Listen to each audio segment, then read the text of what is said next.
ಕರ್ನಾಟಕದ ಎಲ್ಲ ಸ್ಪರ್ಧಾ ಮಿತ್ರರಿಗೆ ವಿ ಕಿಂಗ್ಡಮ್ ಚಾನಲ್ಗೆ ಸ್ವಾಗತ. ಸ್ನೇಹಿತರೆ, ನೀವೆಲ್ಲರೂ ಕೂಡ ವೇಟ್ ಮಾಡ್ತಾ ಇದ್ದಂಥ ಒಂದು ನೇಮಕಾತಿ ಅಧಿಸೂಚನೆ ಆಗಿದೆ. ಸೊ ಈ ಒಂದು ವಿಡಿಯೋದಲ್ಲಿ ಕರ್ನಾಟಕ ಪೊಲೀಸ್ ಇಲಾಖೆಯಿಂದ ನೇಮಕಾತಿ ಅಧಿಸೂಚನೆ ಮಾಡಿರುವಂಥ ಸಿವಿಲ್ ಕಾನ್ಸ್ಟೇಬಲ್ ಹುದ್ದೆಗಳ ಒಂದು ನೋಟಿಫಿಕೇಶನ್ ರಿಲೇಟೆಡ್ ಆಗಿ ಸಂಪೂರ್ಣವಾದ ಮಾಹಿತಿಯನ್ನು ಕೊಡುತ್ತೇನೆ. ಸೊ ಜಸ್ಟ್ ನೋಟಿಫಿಕೇಶನ್ ಅಷ್ಟೇ ಅಲ್ಲ, ಸುಮಾರು ವಿಷಯಗಳ ಅಭ್ಯರ್ಥಿಗಳ ಗೊಂದಲಗಳನ್ನು ಈ ವಿಡಿಯೋದಲ್ಲಿ ಕಂಪ್ಲೀಟ್ ಮಾಹಿತಿ ಕೊಡುವ ಪ್ರಯತ್ನವನ್ನು ಮಾಡ್ತೇನೆ. ಸೊ ಯಾರಿಗೆಲ್ಲ ಏನೆಲ್ಲ ಡೌಟ್ಸ್ಗಳಿದಾವೆ, ವಿಡಿಯೋ ನೋಡಿದ ಮೇಲೆ ಇನ್ನೂ ಡೌಟ್ಸ್ಗಳಿದ್ರೆ ಟೆಲಿಗ್ರಾಮ್ ಲಿಂಕ್ ಕೊಟ್ಟಿರ್ತೀನಿ. ಅಲ್ಲಿ ನನಗೆ ಮೆಸೇಜ್ ಮಾಡಿ, ತಕ್ಷಣ ಹಾಕಿಲ್ಲ ಅಂದರೆ ನೋಡಿದ ಕೂಡಲೇ ನಿಮಗೆ ಒಂದು ವಾಯ್ಸ್ ಮೆಸೇಜೋ ಏನೋ ಒಂದು ಪ್ರಯತ್ನವನ್ನು ಮಾಡ್ತೇನೆ. ನಿಮ್ಗೆ ಯಾರಿಗೆ ಯೂಸ್ ಇಲ್ಲ ನೋಡೋಕೆ ಹೋಗಬೇಡಿ. ಯಾಕಂತ ಕೇಳಿದ್ರೆ ನೋಟಿಫಿಕೇಶನ್ ಟೈಮ್ ವೇಸ್ಟು ಮಾಡೋಕ್ಕೆ ಹೋಗಬೇಡಿ. ಫೈನ್. ಈ ವಿಡಿಯೋದಲ್ಲಿ ಏನೆಲ್ಲ ಮಾಹಿತಿ ಇರ್ತದೆ ಅನ್ನೋದನ್ನು ಒಂದು ಸಲ ಗಮನಿಸೋಣ. ಕೆಲವೊಂದು ಸಲ ಜಸ್ಟ್ ಕಾನ್ಸ್ಟೇಬಲ್ಗೆ PUC ಮುಗಿದಿರ್ತದೆ ಅಥವಾ ಕಾನ್ಸ್ಟೇಬಲ್ ಜಾಬ್ ಬಗ್ಗೆ ಏನೂ ಗೊತ್ತಿರೋದಿಲ್ಲ. 0% ನಾಲೆಜ್ ಇದ್ದವನಿಗೂ ಕೂಡ ಗಮನದಲ್ಲಿಟ್ಟುಕೊಂಡು ಸಿವಿಲ್ ಪೊಲೀಸ್ ಕಾನ್ಸ್ಟೇಬಲ್ ಹುದ್ದೆ ಬಗ್ಗೆ ಮಾಹಿತಿಯನ್ನು ನೀಡೋ ಪ್ರಯತ್ನ ಮಾಡ್ತಾನೆ. ಪ್ರಮೋಷನ್ ಏನೇನಾಗ್ತದೆ ಪ್ರತಿಯೊಂದು ವಿಷಯಲ್ಲಿ ಇರ್ತದೆ. ಹಾಗೆ ಎಷ್ಟು ಪೋಸ್ಟ್ಗಳಿದ್ದಾವೆ, ಇದರಲ್ಲಿ ಇನ್ ಸರ್ವೀಸು, ಹೆಣ್ಮಕ್ಳಿಗೆ, ತೃತೀಯ ಲಿಂಗಿಗಳ ಪ್ರತಿಯೊಂದು ಮಾಹಿತಿಯನ್ನು ಇಲ್ಲಿ ನೋಡ್ತಾರೆ. ಇನ್ ಸರ್ವೀಸ್ ಅಂದರೆ ಏನು, ಅದನ್ನು ಕೂಡ ಇಲ್ಲಿ ತಿಳ್ಕೊಳ್ಳೋಣ. ಹಾಗೆ ಕ್ವಾಲಿಫಿಕೇಷನು, ಇದರಲ್ಲಿ IT ಆದವರಿಗೆ, ಡಿಪ್ಲೊಮಾ ಆದವರಿಗೆ, ಈ ಬೇರೆ ಬೇರೆ ವಿಚಾರಗಳನ್ನು ಕೂಡ ಇಲ್ಲಿ ನೋಡ್ತೇವೆ.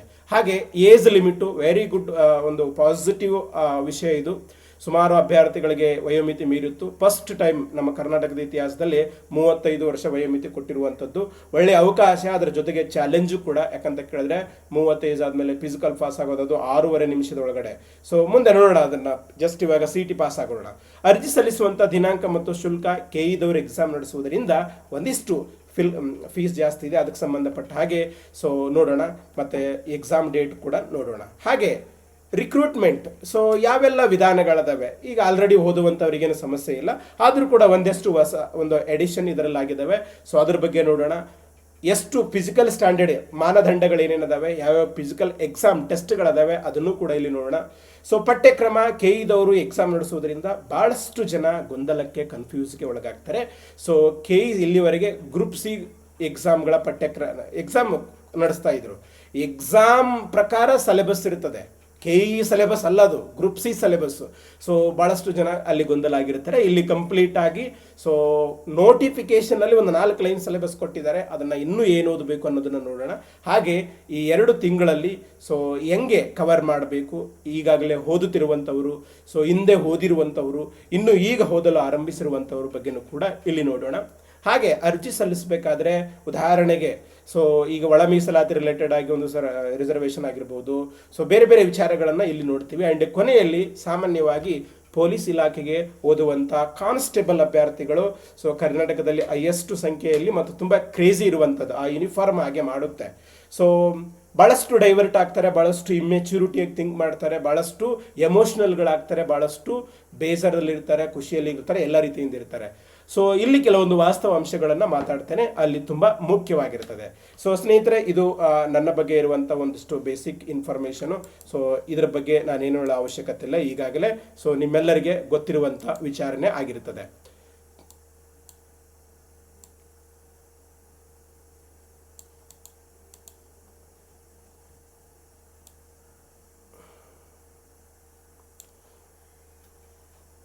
ಫೈನ್. ಇದರ ನಂತರ ಇವೆಲ್ಲ ಎಜುಕೇಷನ್ ಕ್ವಾಲಿಫಿಕೇಷನ್ ಆಗಿರ್ಬೋದು. 2010 ಹಿಡ್ಕೊಂಡು 2025 ತನಕ ವೆರಿ ರೀಸೆಂಟ್ ಆಗಿ ಕೂಡ ಕಾಂಪಿಟೇಟಿವ್ ಎಕ್ಸಾಮನ್ನು ಬರೆಯುವಂಥದ್ದು ಅನುಭವ ಇರುವಂಥದ್ದು. ಇದೆಲ್ಲ ನಿಮ್ಗೆ ಯೂಸ್ ಆಗಲಿ ಅನ್ನೋ ಒಂದು ಕಾರಣದಿಂದ. ನೆಕ್ಸ್ಟು ಇವೆಲ್ಲ ನಮ್ಮ ಪ್ಲ್ಯಾಟ್ಫಾರ್ಮ್ಗಳಾಗಿರ್ತವೆ. ಟೆಲಿಗ್ರಾಮ್ ಗ್ರೂಪ್ ಲಿಂಕ್ ಕೊಟ್ಟಿರ್ತೀನಿ. ಪ್ರತಿಯೊಂದನ್ನು ಅಪ್ಡೇಟ್ಸನ್ನು ಕೊಡ್ತಾ ಇರ್ತೀವಿ. ಈವನ್ ನಿಮಗೆ ಮಾರ್ಗದರ್ಶನ, ಈ ಒಂದು ಕ್ಲಾಸಸ್ಗಳು ಬೇಕಿದ್ರೆ ಅದಕ್ಕೂ ಕೂಡ ಆ್ಯಪ್ ಇರ್ತದೆ, ಅದನ್ನು ಡೌನ್ಲೋಡ್ ಮಾಡ್ಕೊಂಡು ಯೂಸ್ ಮಾಡ್ಕೋಬೋದು. ನೆಕ್ಸ್ಟು ಈಗ ಪೊಲೀಸ್ ಕಾನ್ಸ್ಟೇಬಲ್ ಹುದ್ದೆ ಬಗ್ಗೆ ಮಾಹಿತಿ. ಸ್ನೇಹಿತರೆ, ನೆನ್ಪಿಟ್ಕೊಂಡಿರಿ, ಕರ್ನಾಟಕ ಪೊಲೀಸ್ ಇಡೀ ದೇಶದಲ್ಲಿನೇ ಅತ್ಯಂತ ಬೆಸ್ಟ್ ಪೊಲೀಸ್, ಅದರ ಡೌಟೇ ಇಲ್ಲ. ನೀವೇ ಪೊಲೀಸ್ ಇಲಾಖೆ ಬಗ್ಗೆ ಏನೇ ನೋಡ್ಬೋದು ನೀವು ಕರ್ನಾಟಕದಲ್ಲಿ. ನೀವೇನಾದರೂ ಬೇರೆ ರಾಜ್ಯಕ್ಕೆ ನೋಡಿದರೆ ಅದರಿಗಿಂತ ವರ್ಸ್ಟ್ ನೋಡ್ತಾ ಇರ್ತೀರಿ. ಹಾಗಾಗಿ ನೀವು ಯಾವಾಗ ಪೊಲೀಸ್ ಇಲಾಖೆಗೆ ಜಾಯ್ನ್ ಆಗ್ತಾ ಇದ್ದೀನಿ ಅಂತ ಕೇಳಿದ್ರೆ always feel proud about it. ಇಲ್ಲಿ ಪೊಲೀಸ್ ಇಲಾಖೆಯಲ್ಲಿ ಸುಮಾರು ಕಾನ್ಸ್ಟೇಬಲ್ಗಳಿದಾವೆ. ಈ ಕಾನ್ಸ್ಟೇಬಲ್ ಹಂತದ ಹುದ್ದೆಗಳಲ್ಲಿನೇ ಸಿವಿಲ್ ಪೊಲೀಸ್ ಕಾನ್ಸ್ಟೇಬಲ್ ಅನ್ನೋದು ನೀವು ನಿಮ್ಮ ಊರಿನ ಪೊಲೀಸ್ ಠಾಣೆ ಅಂತ ಇರ್ತದೆ. ನಿಮ್ಮ ಊರಿನ ಪೊಲೀಸ್ ಠಾಣೆಯಲ್ಲಿ ಪೊಲೀಸರು ಏನು ಬರ್ತಾರಲ್ಲ ಅವರೇ ಇವರು. ಉಳುಕಿದೆಲ್ಲ ಬೇರೆ ಬೇರೆ ಪೊಲೀಸರು ಇದ್ದಾರೆ, ಅವರು ಆ ಪೊಲೀಸ್ ಠಾಣೆಯಲ್ಲಿ ಇರುವುದಿಲ್ಲ, ಅವರಿಗೆ ಬೇರೆ ಬೇರೆ ಥರದ ಕೆಲಸಗಳು ಡ್ಯೂಟಿಗಳಿರ್ತವೆ. ಸೊ ಸಾಮಾನ್ಯವಾಗಿ ಈ PUC ಮಟ್ಟದ ಅಥವಾ ಡಿಗ್ರಿ ಕೆಳಗಡೆ ಇರುವಂಥ ನೇರ ನೇಮಕಾತಿ ಆಗುವಂಥ ವಿವಿಧ ಕಾನ್ಸ್ಟೇಬಲ್ ಹುದ್ದೆಗಳಿದ್ದಾವೆ. ಅದರಲ್ಲಿ ಇದು ಬೆಸ್ಟ್ ಪೋಸ್ಟು, ಅದ್ರಾಗ ಡೌಟೇ ಇಲ್ಲ. ಸೊ ನೀವು ಯಾರಾದರೂ DR ಇರ್ಬೋದು, KSRP ಇರ್ಬೋದು, ಬೇರೆ ಯಾರೇ ಇರ್ಬೋದು, ಅದು ನಿಮಗೆ ವೈಯಕ್ತಿಕವಾಗಿ ಗೊತ್ತಿದೆ. ಸೊ ಜಸ್ಟ್ ಇದನ್ನು ಹೇಳೋ ಉದ್ದೇಶ ಏನು, ಅದು ವರ್ಸ್ಟ್ ಅಂತ ಅಲ್ಲ, ಮುಂದೆ ಕಣ್ಮುಂದೆ ಅವಕಾಶ ಇದೆ, ಅದನ್ನು ಯೂಸ್ ಮಾಡ್ಕೊಳ್ಳಿ ಅಂತ. ನೆಕ್ಸ್ಟು, ಪೊಲೀಸ್ ಇಲಾಖೆಯಲ್ಲಿ ಸುಮಾರು ಥರದ ಕಾನ್ಸ್ಟೇಬಲ್ ಹುದ್ದೆಗಳದಾವೆ. ಸೊ ಈಗ ನೀವು ನೋಟಿಫಿಕೇಶನ್ ಈಗ ಅಪ್ಲೈ ಮಾಡುವಂಥದ್ದು ಸಿವಿಲ್ ಪೊಲೀಸ್ ಕಾನ್ಸ್ಟೇಬಲ್. ಇದು ನಿಮ್ಮ ಊರಿನ ಒಂದು ಪೊಲೀಸ್ ಸ್ಟೇಷನ್ನಲ್ಲಿ ಕೆಲಸ ಮಾಡುವಂಥವ್ರು. ಸೊ ಹೆಚ್ಚು ಕಡಿಮೆ ನಾವು ಸಣ್ಣದಿರುವತ್ತಿನಿಂದ ಪೊಲೀಸರಂದರೆ ಇವರು ಕೂಡ ಪೊಲೀಸರೇ, ನಮ್ಮ ಕಣ್ಣಿಗೆ ಕಾಣುವಂಥವ್ರು. ಸೊ ನಾವು ದಿನನಿತ್ಯ ನೋಡುವಂಥವ್ರು. ಇನ್ನು ರಿಸರ್ವ್ ಆಗಿ ಎಮರ್ಜೆನ್ಸಿ ಸಿಚುವೇಶನ್ಗಳಲ್ಲಿ, ನಗರ ಪ್ರದೇಶಗಳಲ್ಲಿ, ಜಿಲ್ಲಾ ಕೇಂದ್ರಗಳಲ್ಲಿ ಸೊ ಆರ್ಮ್ಡ್ ಪೊಲೀಸ್ ಕಾನ್ಸ್ಟೇಬಲ್ ಅಂತ ಇರ್ತದೆ, ಸಶಸ್ತ್ರ ಮೀಸಲು ಪಡೆ ಅಂತ. ಸೊ ಅವರು ಪೊಲೀಸ್ ಸ್ಟೇಷನಲ್ಲಿ ಇರುವುದಿಲ್ಲ, ಜಿಲ್ಲಾ ಕೇಂದ್ರದಲ್ಲಿ ಮತ್ತು ನಗರ ಕೇಂದ್ರದಲ್ಲಿ DR ಡಿಸ್ಟ್ರಿಕ್ಟ್ ಆರ್ಮ್ಡ್ ಫೋರ್ಸ್ ಮತ್ತು ಸಿಟಿ ಆರ್ಮ್ಡ್ ಪೋಸ್ಟ್ ರಿಸರ್ವ್ ಅಂತ ಇರ್ತದೆ. ಸೊ ಇದು ಕೂಡ ವೆರಿ ಸೂನ್ ಆಗಿ ನೋಟಿಫಿಕೇಶನ್ ಆಗ್ತದೆ. ಅಂಡ್ ಕೆಲವೊಂದು ಜಾತ್ರೆ, ಚುನಾವಣೆಗಳು, ವಿಶೇಷ ಸಂದರ್ಭಗಳಲ್ಲಿ ಸೊ ರಿಸರ್ವ್ ಆಗಿರುವಂಥ ಪೊಲೀಸ್ ಪಡೆಗಳಿದ್ದಾವೆ. ಸೊ KSRP ಅಂತ ಕರಿತೀವಿ, ಅದು ಕೂಡ ವೆರಿ ಸೂನ್ ಆಗಿ ನೋಟಿಫಿಕೇಶನ್ ಆಗ್ತದೆ. ಸೊ ಅದು ಕೂಡ ಆಗ್ತದೆ. ಅಂಡ್ ಇನ್ನು ಕರ್ನಾಟಕದಲ್ಲಿರುವಂಥ ಡ್ಯಾಮ್ಗಳು, ಈ ರೈಲ್ವೆ ಯಾವುದು ವಿಮಾನ ನಿಲ್ದಾಣಗಳು, ಇಂಥವುಗಳಿಗೆ ಭದ್ರತೆ ಕೊಡುವುದಕ್ಕೆ so Karnataka state industrial security force ಅಂತ ಇದೆ, ಅದರದ್ದು ಕೂಡ ನೋಟಿಫಿಕೇಶನ್ ಆಗ್ತದೆ. ಸೊ ಅದ್ರ ಜೊತೆಗೆ ಸೇಮ್ KSRP ಥರನೇ ಒಂದು ಇಂಡಿಯನ್ ರಿಸರ್ವ್ ಬೆಟಾಲಿಯನ್ ಅಂತ ಅದೊಂದು ಕಾನ್ಸ್ಟೇಬಲ್ ಇದೆ, ಸದ್ಯ ಅದಿಲ್ಲ. ವೈರ್ಲೆಸ್ PUC ಸೈನ್ಸ್ ಆದಂಥವರಿಗೆ ವೈರ್ಲೆಸ್ PC ಸದ್ಯ ನೋಟಿಫಿಕೇಶನ್ ಇಲ್ಲ. ಹಾಗೆ ಫಿಂಗರ್ ಪ್ರಿಂಟ್ ಬ್ಯೂರೋ PC ಅಂತಲೂ ಕೂಡ ಬರ್ತದೆ. ಸದ್ಯ ನಮಗೆ ಸೊ ಇಷ್ಟು ನೋಟಿಫಿಕೇಶನ್ಗಳು 2026-27 ಅವಧಿಯಲ್ಲಿ ಬರ್ತವೆ. ಸೊ ಈಗ ನಿಮಗಿರುವಂಥದ್ದು ಸಿವಿಲ್ ಕಾನ್ಸ್ಟೇಬಲ್ಲು. ಸೊ ಈ ಎಲ್ಲ ಕಾನ್ಸ್ಟೇಬಲ್ಗಳಲ್ಲೇ ನಿಮಗೊಂದು ವೇಳೆ ಸೊ ನಾನು ಪೊಲೀಸ್ ಪವರನ್ನು, ಪೊಲೀಸ್ ಕರ್ತವ್ಯವನ್ನು, ಪೊಲೀಸ್ ಸೇವೆಯನ್ನು ಸೊ ಮ್ಯಾಕ್ಸಿಮಮ್ ಎಂಜಾಯ್ ಮಾಡಬೇಕಾದ್ರೆ ಸಿವಿಲ್ ಕಾನ್ಸ್ಟೇಬಲ್. ಇಲ್ಲ ಸರ್ ನಾನು ಓದ್ತೀನಿ, ನನಗಿನ್ನೂ ಏನು ಬೇರೆ ಬೇರೆ ವಿಚಾರಗಳದಾವೆ, ಅದನ್ನೆಲ್ಲ ವೀಡಿಯೋದಲ್ಲಿ ಹೇಳೋ ಅವಶ್ಯಕತೆ ಇಲ್ಲ. ಫಸ್ಟ್ CT ಪಾಸ್ ಆಗಿರಿ, ಆಮೇಲೆ ಬೇಕಿದ್ರೆ ಸೊ ನೋಡುವಿರಂತೆ ಅದನ್ನೆಲ್ಲ ತಿಳ್ಕೊಂಡು. ನೆಕ್ಸ್ಟು ಇವೆಲ್ಲ ವೆರಿ ಸೂನ್ ಆಗಿ ಕರ್ನಾಟಕದಲ್ಲಿ 2026-27ರಲ್ಲಿ ಸೊ ಅಧಿಸೂಚನೆ. ಸರ್ ಇಲ್ಲಿ 4110 ಪೋಸ್ಟ್ಗಳಿದ್ದು, ಇಲ್ಲಿ ನೋಡಿದರೆ ಸಮಥಿಂಗ್ 3900 ಎಸ್ ಸ್ಪೋರ್ಟ್ಸ್ ಕೋಟಾ ಸಪ್ರೇಟಾಗಿ ಕರೀತಾರೆ ಅಷ್ಟೇ. ಸೊ ಉಳಿಕಿದೆಲ್ಲ ಈಗ ನೆಕ್ಸ್ಟು ಈ ರಿಸರ್ವ್ ಪೊಲೀಸ್ ಕಾನ್ಸ್ಟೇಬಲ್ಗಳು ಅದಾವೆ, KSRP ಕಾನ್ಸ್ಟೇಬಲ್ಗಳದಾವೆ. ಸೊ ಇಲ್ಲಿ ಕಲ್ಯಾಣ ಕರ್ನಾಟಕ ಅಂತ ಕೇಳಿದ್ರೆ ಕರ್ನಾಟಕದ 7 ಜಿಲ್ಲೆಗಳಲ್ಲಿ 370 ಸಂವಿಧಾನದ ವಿಧಿ ಇದೆ. ಸೊ ಆ ಜಿಲ್ಲೆಗಳಲ್ಲಿರುವಂಥ ಪೋಸ್ಟ್ಗಳಲ್ಲಿ 80% ಅದೇ ಭಾಗದವರಿಗೆ ಕೊಡಬೇಕು ಅನ್ನೋ ಒಂದು ಮೀಸಲಾತಿ. ಅದನ್ನು ಬಿಟ್ಟು ಉಳಿದೆಲ್ಲ ಕರ್ನಾಟಕ ಪ್ರದೇಶದಲ್ಲಿ ಇರುವಂಥವ್ರು. ಸೊ KSISF ಓನ್ಲಿ ಕಲ್ಯಾಣ ಕರ್ನಾಟಕಕ್ಕೆ ಅಷ್ಟೇ ಅದಾವೆ. ಸೊ ಯಾಕೆ ಕಲ್ಯಾಣ ಕರ್ನಾಟಕೇತರ ಇಲ್ಲ ಅಂತ ಕೇಳಿದ್ರೆ ಮೇ ಬಿ ಸೊ ಈ ಪೋಸ್ಟ್ಗಳನ್ನು ಹಿಂದೆ ನೋಟಿಫಿಕೇಶನಲ್ಲಿ ಅಪಾಯಿಂಟ್ ಮಾಡಿರ್ಲಿಕ್ಕಿಲ್ಲ, ಅಥವಾ ಯಾವುದೋ ಒಂದು ಆಡಳಿತಾತ್ಮಕ ಕಾರಣ ಇರ್ತದೆ ಅನ್ನೋದನ್ನ ಗಮನದಲ್ಲಿ ಇಟ್ಕೊಂಡು. ಸೊ ನೆಕ್ಸ್ಟು ಈಗ ಸಿವಿಲ್ PC ಆದರೆ ಸರ್ ಮುಂದೆ ಏನಾಗ್ತೀವಿ ನೋಡಿ, ನೀವೆಲ್ಲ ಅಪಾಯಿಂಟ್ ಆದಮೇಲೆ ಜಾಯಿನ್ ಆಗ್ತೀರಿ. ಸೊ ಜಾಯಿನ್ ಆದ್ರಿ ಅಂತ ಕೇಳಿದ್ರೆ 9 ತಿಂಗಳ ಟ್ರೈನಿಂಗ್ ಮಾಡ್ತೀರಿ. 9 ತಿಂಗಳ ಟ್ರೈನಿಂಗ್ ಮಾಡಿದ ಮೇಲೆ ಹೆಚ್ಚು ಕಡಿಮೆ ನಿಮಗೆ ಸ್ಟಾರ್ಟಿಂಗ್ ಸ್ಟೇಷನ್ ಅಲೋಕೇಟ್ ಆಗಿರುತ್ತೆ, ಇಲ್ಲ ಟ್ರೈನಿಂಗ್ ಆದಮೇಲೂ ಕೂಡ ನಿಮಗೆ ಯಾವ ಡಿಸ್ಟಿಕಲ್ಲಿ ಜಾಯಿನ್ ಆಗಿರ್ತೀರಿ ಆ ಡಿಸ್ಟಿಕಲ್ಲಿ ನಿಮ್ಮ ಒಂದು ಸ್ಟೇಷನ್ ಸಿಗ್ತದೆ. ಸ್ಟೇಷನ್ ಸಿಕ್ಕ ಮೇಲೆ ಹೆಚ್ಚು ಕಡಿಮೆ ನೀವು ಕಾನ್ಸ್ಟೇಬಲ್ ಆಗಿ ಇಲ್ಲಿ ಭಾಳಷ್ಟು ವಿಷಯಗಳಿರ್ತವೆ. ಒಂದು ಪ್ರೊಬೇಷನರಿ 2.5 ವರ್ಷ ಇರ್ತದೆ, ಪ್ರೊಬೇಷನರಿ ಬೇಗ ಆಗಬೇಕು. ಇಲಾಖೆ ಸಂದರ್ಭದಲ್ಲಿ ಲಂಚ ತಗೊಳ್ಳೋದು, ಸಸ್ಪೆಂಡ್ ಆಗೋಂಥದ್ದು, ಆ ಬ್ಲಾಕ್ ಮಾರ್ಗಳು ಇರಬಾರ್ದು, ಅವೆಲ್ಲ ಆಗಲಿಲ್ಲ ಅಂತ ಕೇಳಿದ್ರೆ ಅದರಲ್ಲಿ ಮತ್ತು SC ST ರಿಸರ್ವೇಷನ್ ಇರ್ತದೆ. ಇವೆಲ್ಲ ಆಧಾರದ ಮೇಲೆ ಸಾಮಾನ್ಯವಾಗಿ 10ರಿಂದ 12 ವರ್ಷ ನೀವು ಕಾನ್ಸ್ಟೇಬಲ್ ಆಗಿ ಕೆಲಸ ಮಾಡ್ತೀರಿ. ಸೊ ಕೆಲವೊಂದು ಸಲ ಕೆಲವರಿಗೆ ಬೇಗ ಆಗುತ್ತೆ. ಈ ಬೆಂಗಳೂರಂತಲ್ಲಿ ಸೊ ರಿಸರ್ವೇಷನ್ ಇದ್ದಂಥವರಿಗೆ, ಹೈದರಾಬಾದ್ ಕರ್ನಾಟಕದವರಿಗೆ ಡಿಪೆಂಡ್ ಅಪಾನ್ ಭಾಳಷ್ಟು ಫ್ಯಾಕ್ಟರ್ಗಳಿರ್ತವೆ ಅದರ ಮೇಲೆ. ಸೊ ಸರಾಸರಿ ಅಂದ್ರೂ ಕೂಡ 10 ವರ್ಷ ಅಂದ್ಕೊಳ್ಳೋಣ, 10 ವರ್ಷ ನೀವು ಕಾನ್ಸ್ಟೇಬಲ್ ಕೆಲಸ ಮಾಡ್ತೀರಿ. ಅದಾದಮೇಲೆ ಸಾಮಾನ್ಯವಾಗಿ ನಾನು ಮುಂಚೆನೂ ಹೇಳ್ತಾ ಇದ್ದೀನಿ, PUC ಮಟ್ಟದ ಹುದ್ದೆಗಳಿಗೆ ಪ್ರಮೋಷನ್ ತುಂಬ ಸ್ಲೋ ಇರ್ತದೆ, ಲೇಟ್ ಆಗಿರ್ತದೆ. ಅದು ಡಿಪೆಂಡ್ ಅಪಾನ್ ಭಾಳಷ್ಟು ವಿಚಾರಗಳ ಮೇಲೆ ಇರ್ತದೆ. ಜಸ್ಟ್ ಇವಾಗ ನೀವು ಕಾಂಪಿಟೇಟಿವ್ ಎಕ್ಸಾಮಲ್ಲಿ ಗಮನ ಕೊಟ್ಟರೆ ಜಸ್ಟ್ ನನಗೇನು ನೀವು ಬೇರೆಯವ್ರಿಗೆ ಕೇಳಬಾರ್ದು, ನಿಮಗೆಲ್ಲ ಗೊತ್ತಿರಬೇಕು. ಆ ಒಂದು ಸಮುದ್ರದಾಗ ಬಿದ್ದಿರಿ ಅಂದರೆ ಎಲ್ಲ ಗೊತ್ತಿರಬೇಕು ಅನ್ನೋ ಒಂದು ಕಾರಣ. ಸೊ ನೆಕ್ಸ್ಟ್ ಹೆಡ್ ಕಾನ್ಸ್ಟೇಬಲ್ ಆಗ್ತಾರೆ, ಒಂದು ಪಟ್ಟಿ ಬರ್ತದೆ ತೋಳಿಗೆ. ಸೊ ಆ ಹೆಡ್ ಕಾನ್ಸ್ಟೇಬಲ್ ಇವ್ರನ್ನ ಜಮಾದಾರ್ ಅಂತ ಕರೀತಾರೆ, ಸೊ ದಪ್ಪೇದಾರ್ ಅಂತ ಕರೀತಾರೆ, ಬೇರೆ ಬೇರೆ ಹೆಸರುಗಳಿಂದ ಪೊಲೀಸ್ ಠಾಣೆಯಲ್ಲಿ ಕರೆಯಲಾಗ್ತದೆ. ಸುಮಾರು ಒಂದು 5ರಿಂದ 7-8 ವರ್ಷಗಳು ಇವರು ಹೆಡ್ ಕಾನ್ಸ್ಟೇಬಲ್ ಆಗಿ ಕೆಲಸ ಮಾಡ್ತಾರೆ. ಸಂಬಳ ಹೆಚ್ಚಾಗ್ತದೆ, ಸವಲತ್ತುಗಳು ಹೆಚ್ಚಾಗ್ತವೆ. ಅದಾದ ನಂತರ ಸುಮಾರು ನಿಮ್ಮ ಒಂದು ಜಾಬಿಗೆ ಸೇರಿ ಒಂದು 15ರಿಂದ 20 ವರ್ಷ ಆದಮೇಲೆ so single star so ASI assistant sub inspector ಆಗಿ ಒಂದು ಠಾಣೆಯಲ್ಲಿ ಸೊ 2 ರಿಂದ 5 ಜನ ಇವರು ಇರುವ ಸಾಧ್ಯತೆ ಇರ್ತದೆ. ಠಾಣೆಯ ಮೇಲೆ ಡಿಪೆಂಡ್ ಆಗಿರ್ತದೆ. ಸುಮಾರು ಒಂದು ಈ ASIನ ಹೆಚ್ಚು ಕಡಿಮೆ ಭಾಳ ಜನ ಇಲ್ಲಿಗೆ ನಿವೃತ್ತಿ ಹೊಂದ್ತಾರೆ. ಆದರೆ ಯಾರು SC/ST ರಿಸರ್ವೇಷನ್ ಬರ್ತಿರ್ತದೆ, ಸೊ ಸಣ್ಣ ಏಜಲ್ಲಿ ಜಾಯ್ನ್ ಆಗಿರ್ತಾರೆ, ಅವರುಗಳು ರಿಟೈರ್ಡ್ ಆಗಬೇಕಾದ್ರೆ 1 ವರ್ಷ 2 ವರ್ಷ ಸಿವಿಲ್ ಸಬ್ ಇನ್ಸ್ಪೆಕ್ಟರ್ ಆಗಿ ಕೂಡ ಕೆಲಸ ಮಾಡ್ತಾರೆ. ನನ್ನ ಒಂದೇ ಆರೈಕೆ, ಒಂದು ಆಶಯ, ನಿಮ್ಮ ಯಾರೇ ಇರ್ರಿ, ನೀವು ಯಾರ ಮಕ್ಕಳಾಗಿರ್ಬೋದು, ಯಾವ ಊರ್ದವರೇ ಆಗಿರ್ಬೋದು, ನೀವೆಲ್ಲಿದ್ದರೂ ನನ್ನ ಆರೈಕೆ ಒಂದೇ. ಸೊ ಇವಾಗ ಸದ್ಯ ಜಾಯಿನ್ ಆಗಿ ನಿಮಗಿನ್ನೂ ಓದುವ ಹವ್ಯಾಸ, ಓದುವ ಆಟ, ಸಾಧಿಸುವ ಆಟ ಇದ್ದರೆ ಸೊ ಮುಂದೂ ಕೂಡ ಓದಿ. ಸೊ ನೀವೇನೇ ಸಾಧನೆ ಮಾಡಿ ಒಂದು 30-35 ವರ್ಷದ ಒಳಗಡೆನೆ ಮಾಡಿ. 50-60 ಏಜಲ್ಲಿ ನಮಗೆ ಬರುವ ಕಾಯಿಲೆಗಳು, ಅದರಲ್ಲಿ ನಮ್ಮ ಜನ್ಜಿ ಇದ್ದರೆ ಅಥವಾ 90s ಜನ್ರೇಷನ್ಗಳಿದ್ದರೆ ಸೊ ಆ ಕಾಯಿಲೆಗಳು ಭಾಳಷ್ಟು ಇರ್ತವೆ. ಹಾಗಾಗಿ ಸಣ್ಣ ಏಜ್ನಲ್ಲೇ ನಿಮ್ಮ ಸಕ್ಸಸ್ಸನ್ನು ನೀವು ಎಂಜಾಯ್ ಮಾಡಿ ಅನ್ನೋದು ನನ್ನ ಹಾರೈಕೆ. So best job in constable level, ಇಲ್ಲಿ ನಾವೇನು ಕಾನ್ಸ್ಟೇಬಲ್ ನೋಡಿದ್ದೇವಲ್ಲ ಅವೆಲ್ಲವುಗಳಲ್ಲೇ ಇದು ಬೆಸ್ಟ್ ಆಗಿರ್ತದೆ. ಸೊ ಈಗ ನಾವು ನೋಟಿಫಿಕೇಶನ್ಗೆ ಬಂದರೆ ಇಲ್ಲಿ ಸೊ ಹೆಚ್ಚು ಕಡಿಮೆ ಎಷ್ಟು ನಿಮಗೆ ಇಲ್ಲಿ 2 ಪ್ರಕಾರ ಡಿವೈಡ್ ಮಾಡ್ತೀವಿ. ಒಂದು ನಾನ್ HK ಅಂತ, ಸೊ ನಾನ್ ಹೈದರಾಬಾದ್ ಕರ್ನಾಟಕ ಅಂತ, ಇನ್ನೊಂದು HK ಅಂತ. HK ಅಂದರೆ ಏನಿಲ್ಲ, ಕರ್ನಾಟಕದಲ್ಲಿ 7 ಜಿಲ್ಲೆಗಳದಾವ, ಅವುಗಳಿಗೆ ಸಂವಿಧಾನದ 371J ಅನ್ನೋ ಒಂದು ವಿಧಿ ಇದೆ.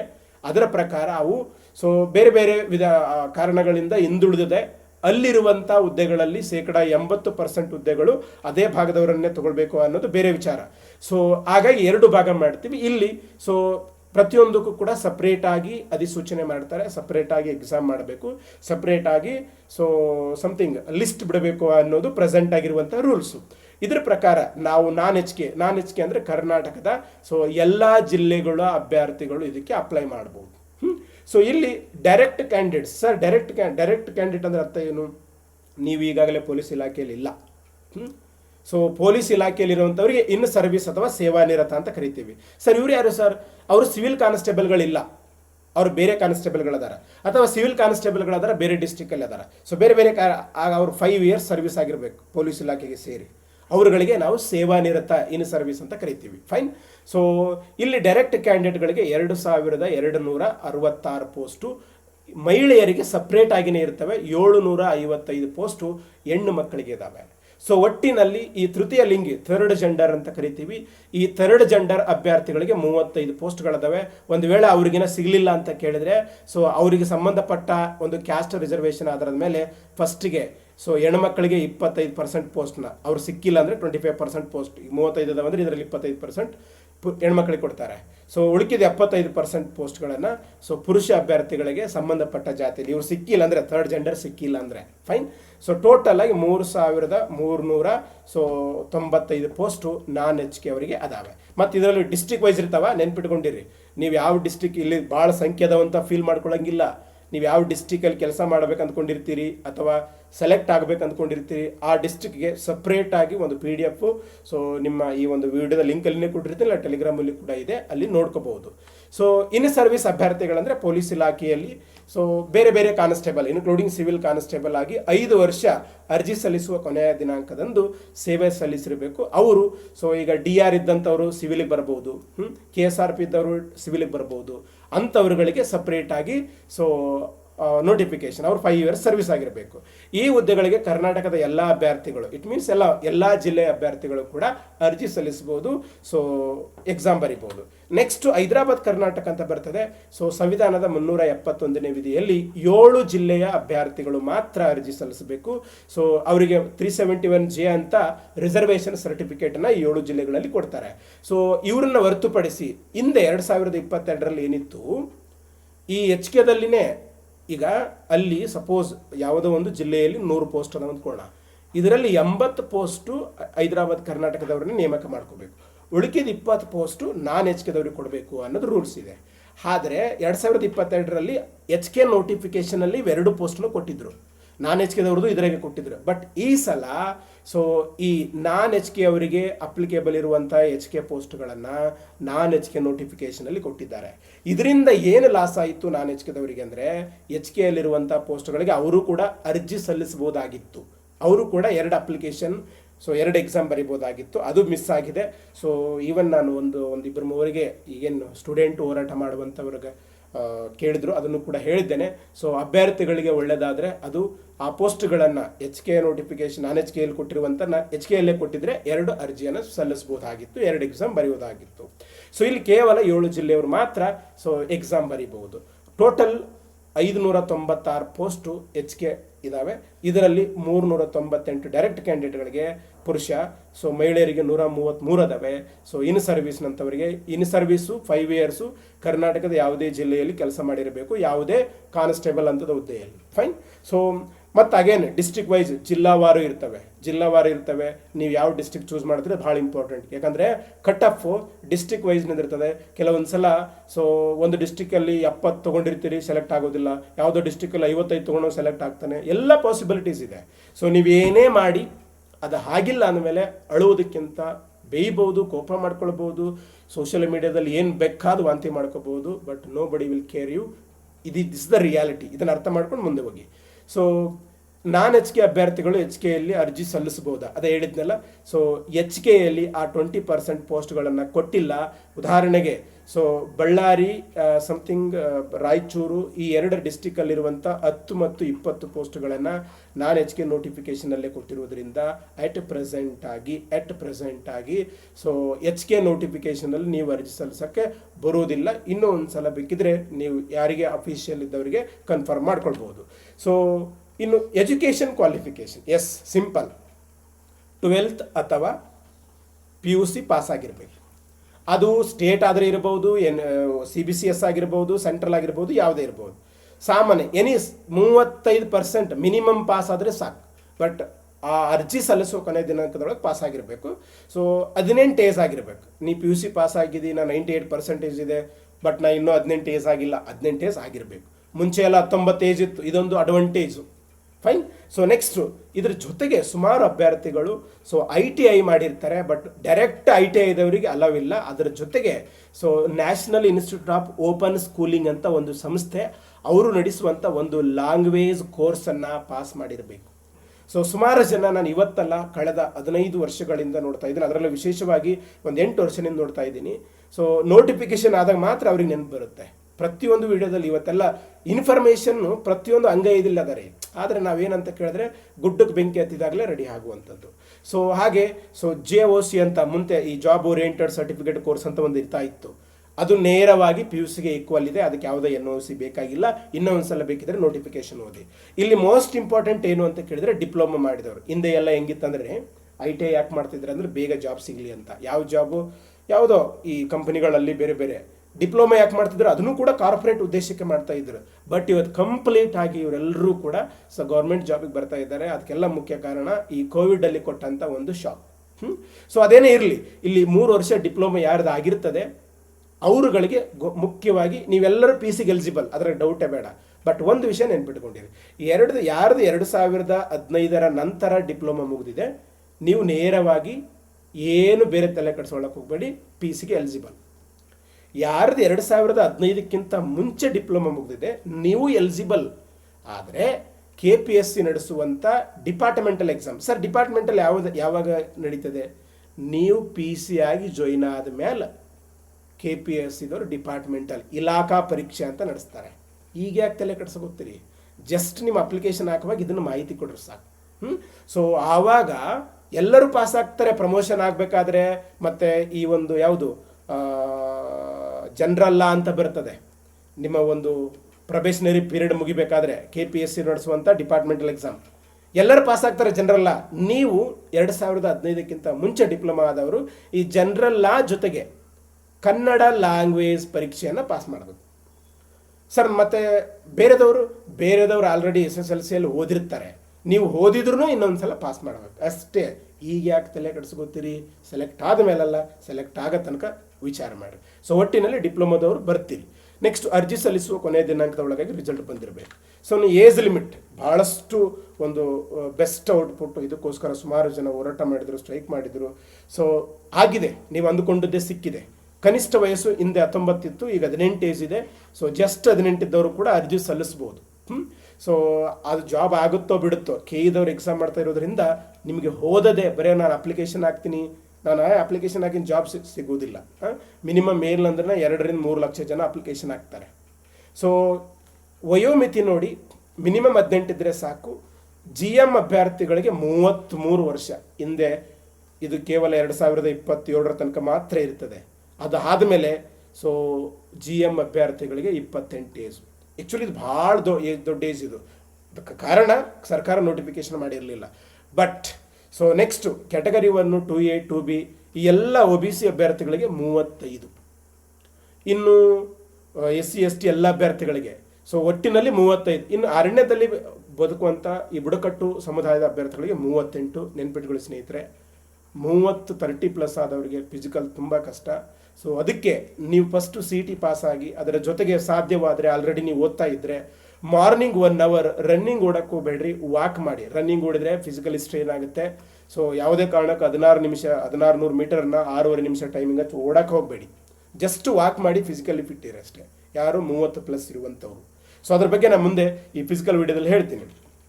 ಇನ್ನು ಸರ್ವಿಸ್ ಕ್ಯಾಂಡಿಡೇಟ್ಗಳು ಏನಿದ್ದೀರಿ, ಆಲ್ರೆಡಿ ಕಾನ್ಸ್ಟೇಬಲ್ ಕೆಲಸ ಮಾಡುವಂಥವ್ರು, 5 ಇಯರ್ ಸರ್ವಿಸ್ ಆಗಿರ್ತದೆ, ಅಂಥ ಕ್ಯಾಂಡಿಡೇಟ್ಗಳಿಗೆ ಗರಿಷ್ಠ ವಯೋಮಿತಿ GM ಕ್ಯಾಂಡಿಡೇಟ್ಗೆ 38, ಇತರ ಕ್ಯಾಂಡಿಡೇಟ್ಗಳಿಗೆ 40 ವಯಸ್ಸು. ಸೊ ಈ ವಯೋಮಿತಿ 2027 ಮಾತ್ರ ಇರ್ತದೆ. ಆಮೇಲೆ ಸೊ ಕಡಿಮೆ ಇರುವಂಥದ್ದು, ಇದನ್ನು ಗಮನದಲ್ಲಿ ಇಟ್ಕೊಂಡ್ಬಿಟ್ರೆ ಹೆಚ್ಚು ಕಡಿಮೆ ಕಾನ್ಸ್ಟೇಬಲ್ ಆಗ್ಬೇಕನ್ನ ಎಲ್ಲರಿಗೂ ಕೂಡ ಎಲಿಜಿಬಲ್ ಅವಕಾಶ ಸಿಗುತ್ತದೆ. ಇನ್ನು ಫೀಸ್ ಒಂದು ಅರ್ಜಿ ಸಲ್ಲಿಸುವಂಥ ದಿನಾಂಕ ಸೊ ಆಗ ಈ ಒಂದು ಜೂನ್ 8ನೇ ತಾರೀಕಿನಿಂದ ಸ್ಟಾರ್ಟ್ ಆಗುತ್ತೆ. ಸೊ ನೆಕ್ಸ್ಟು ಜುಲೈ 3ನೇ ತಾರೀಕು ತನಕ ಹೆಚ್ಚು ಕಡಿಮೆ ಒಂದು 20-25 ದಿನ ಸಿಗ್ತದೆ. ನಿಮ್ಮ ಡಾಕ್ಯುಮೆಂಟ್ಸ್ ಇಲ್ಲಾಂದ್ರೆ ವೇಟ್ ಮಾಡಿ, ಇಲ್ಲಂತ ಕೇಳಿದ್ರೆ ಅರ್ಜಿಯನ್ನು ಸಲ್ಲಿಸ್ಬಿಡಿ. ಸೊ ನೆನ್ಪಿಟ್ಕೊಂಡಿರಿ, HK ಮತ್ತು ನಾನ್ HK ಎರಡರಲ್ಲಿ ಒಂದೊಂದು ಜಿಲ್ಲೆಗೆ ಮಾತ್ರ ನಿಮ್ಮ ಅರ್ಜಿಯನ್ನು ಪರಿಗಣಿಸಲಾಗ್ತದೆ. Very clear. ಸೊ ಶುಲ್ಕವನ್ನು ಪಾವತಿ ಮಾಡಲು ಕೊನೆಯ ದಿನಾಂಕ. ಸೊ ಫೀಸು ಎಲ್ಲ ಆನ್ಲೈನೇ ಇರುವಂಥದ್ದು. ಸ್ವಲ್ಪ ಫೀಸು ಜಾಸ್ತಿ ಇದೆ. ಯಾಕೆ ಅಂತ ಕೇಳಿದ್ರೆ ಹಿಂದೆ KE ಡೈರೆಕ್ಟರ್ ಕೂಡ ಪ್ರಸನ್ನ ಸರ್ ಬೇರೆ ಬೇರೆ ಒಂದು ಕಾರಣವನ್ನು ಕೊಟ್ಟಿದ್ದಾರೆ. ಅವರಿಗೆ ಸರ್ಕಾರದಿಂದ ಅನುದಾನ ಅಷ್ಟು ಸಿಗೋದಿಲ್ಲ ಅಂತ ಏನೋ ಹೇಳ್ತಾ ಇದ್ರು. ಸೊ ಹಾಗಾಗಿ ಸ್ವಲ್ಪ ಫೀಸ್ ಜಾಸ್ತಿ ಇದೆ. ಸೊ ಅದನ್ನು ಕಡಿಮೆ ಮಾಡಿಸುವಂಥ ಪ್ರಯತ್ನನೂ ಕೂಡ ಮಾನ್ಯ ಗೃಹ ಮಂತ್ರಿಗಳಾದಂಥ ಸಚಿವ ಪ್ರಿಯಾಂಕ್ ಖರ್ಗೆ ಸರ್ ಅವರಿಗೆ ಸೊ ರಿಕ್ವೆಸ್ಟ್ ಮಾಡ್ತಾ ಇದ್ದಾರೆ. ಅದೇನೇ ಇರಲಿ, ಸದ್ಯ ಅಂತೂ so 2A, 2B, 3A, 3B ಅವರಿಗೆ 750 ರೂಪಾಯಿ ಇದೆ. ಸೊ ಉಳಿಕಿದಂಥವ್ರುಗಳಿಗೆ 500 ರೂಪಾಯಿ ಇದೆ. ಇದು ಯಾವುದೇ ರೀಫಂಡ್ ಬರೋದಿಲ್ಲ. ಹಾಗಾಗಿ ಅಪ್ಲಿಕೇಶನ್ ಹಾಕುವಾಗ ಕೇರ್ಫುಲ್ಲಾಗಿ ಅಪ್ಲೈ ಮಾಡಿ. ಸರ್ ಸೆಲೆಕ್ಷನ್ ಪ್ರೊಸೆಸ್ ಹೆಂಗೆ ನೋಡಿ ಸ್ನೇಹಿತರೆ, ಇಲ್ಲಿ ಕಂಪ್ಲೀಟ್ ಆಗಿದ್ದು ಸ್ಪರ್ಧಾತ್ಮಕ ಪರೀಕ್ಷೆ ಮುಖಾಂತರ. ಹಿಂದೆ ಭಾಳಷ್ಟು ಅದರಲ್ಲಿ ನಿಮ್ಮ ಟೀಚರ್ಸು, ಯಾರೋ ನಿಮ್ಮ ಪೇರೆಂಟ್ಸು, ದೊಡ್ಡಪ್ಪ ಚಿಕ್ಕಪ್ಪ ಇದ್ದರೆ ಅವಾಗೆಲ್ಲ CT ಎಕ್ಸಾಮ್ ನಮ್ಮ ಒಂದು PUC ಮಾರ್ಕ್ಸ್ ಇಡ್ತಾ ಇದ್ರು. So 2015 when I was selected PUC marks ಇಡ್ತಾ ಇದ್ರು. ಈಗಿಲ್ಲ, ಕಂಪ್ಲೀಟಾಗಿ ನೀವು PUC ಮಿನಿಮಮ್ ಪಾಸ್ ಆದರೆ ಸಾಕು. 98% ಬರಲಿ, 35% ಬರಲಿ, CTಯಲ್ಲಿ ಪಾಸ್ ಆಗಲೇಬೇಕು. 1ನೇ ಸ್ಟೇಜ್ ರಿಟರ್ನ್ ಎಕ್ಸಾಮ್. ಸೊ ಇಲ್ಲಿ ಯಾರೆಲ್ಲ ಅಪ್ಲಿಕೇಶನ್ ಹಾಕಿರ್ತಾರೆ ಅವರೆಲ್ಲರೂ ರಿಟರ್ನ್ ಎಕ್ಸಾಮ್ ಪಾಸ್ ಆಗಬೇಕು. ನಾನು ಸುಮಾರು ಜನ ಹುಡುಗರಿಗೆ ಹೇಳ್ತೀನಿ, ನೀವು 168 ಐಟ್ ಬರುವುದಿಲ್ಲ ಅಂದರೆ ಹುಡುಗರು, ಆದರೂ ಬಂದಿಲ್ಲ ಅಂದ್ರೂ 168 ಐಟ್ ಅಂತ ಅಪ್ಲೈ ಮಾಡಿ ಎಕ್ಸಾಮ್ ಬರೀರಿ.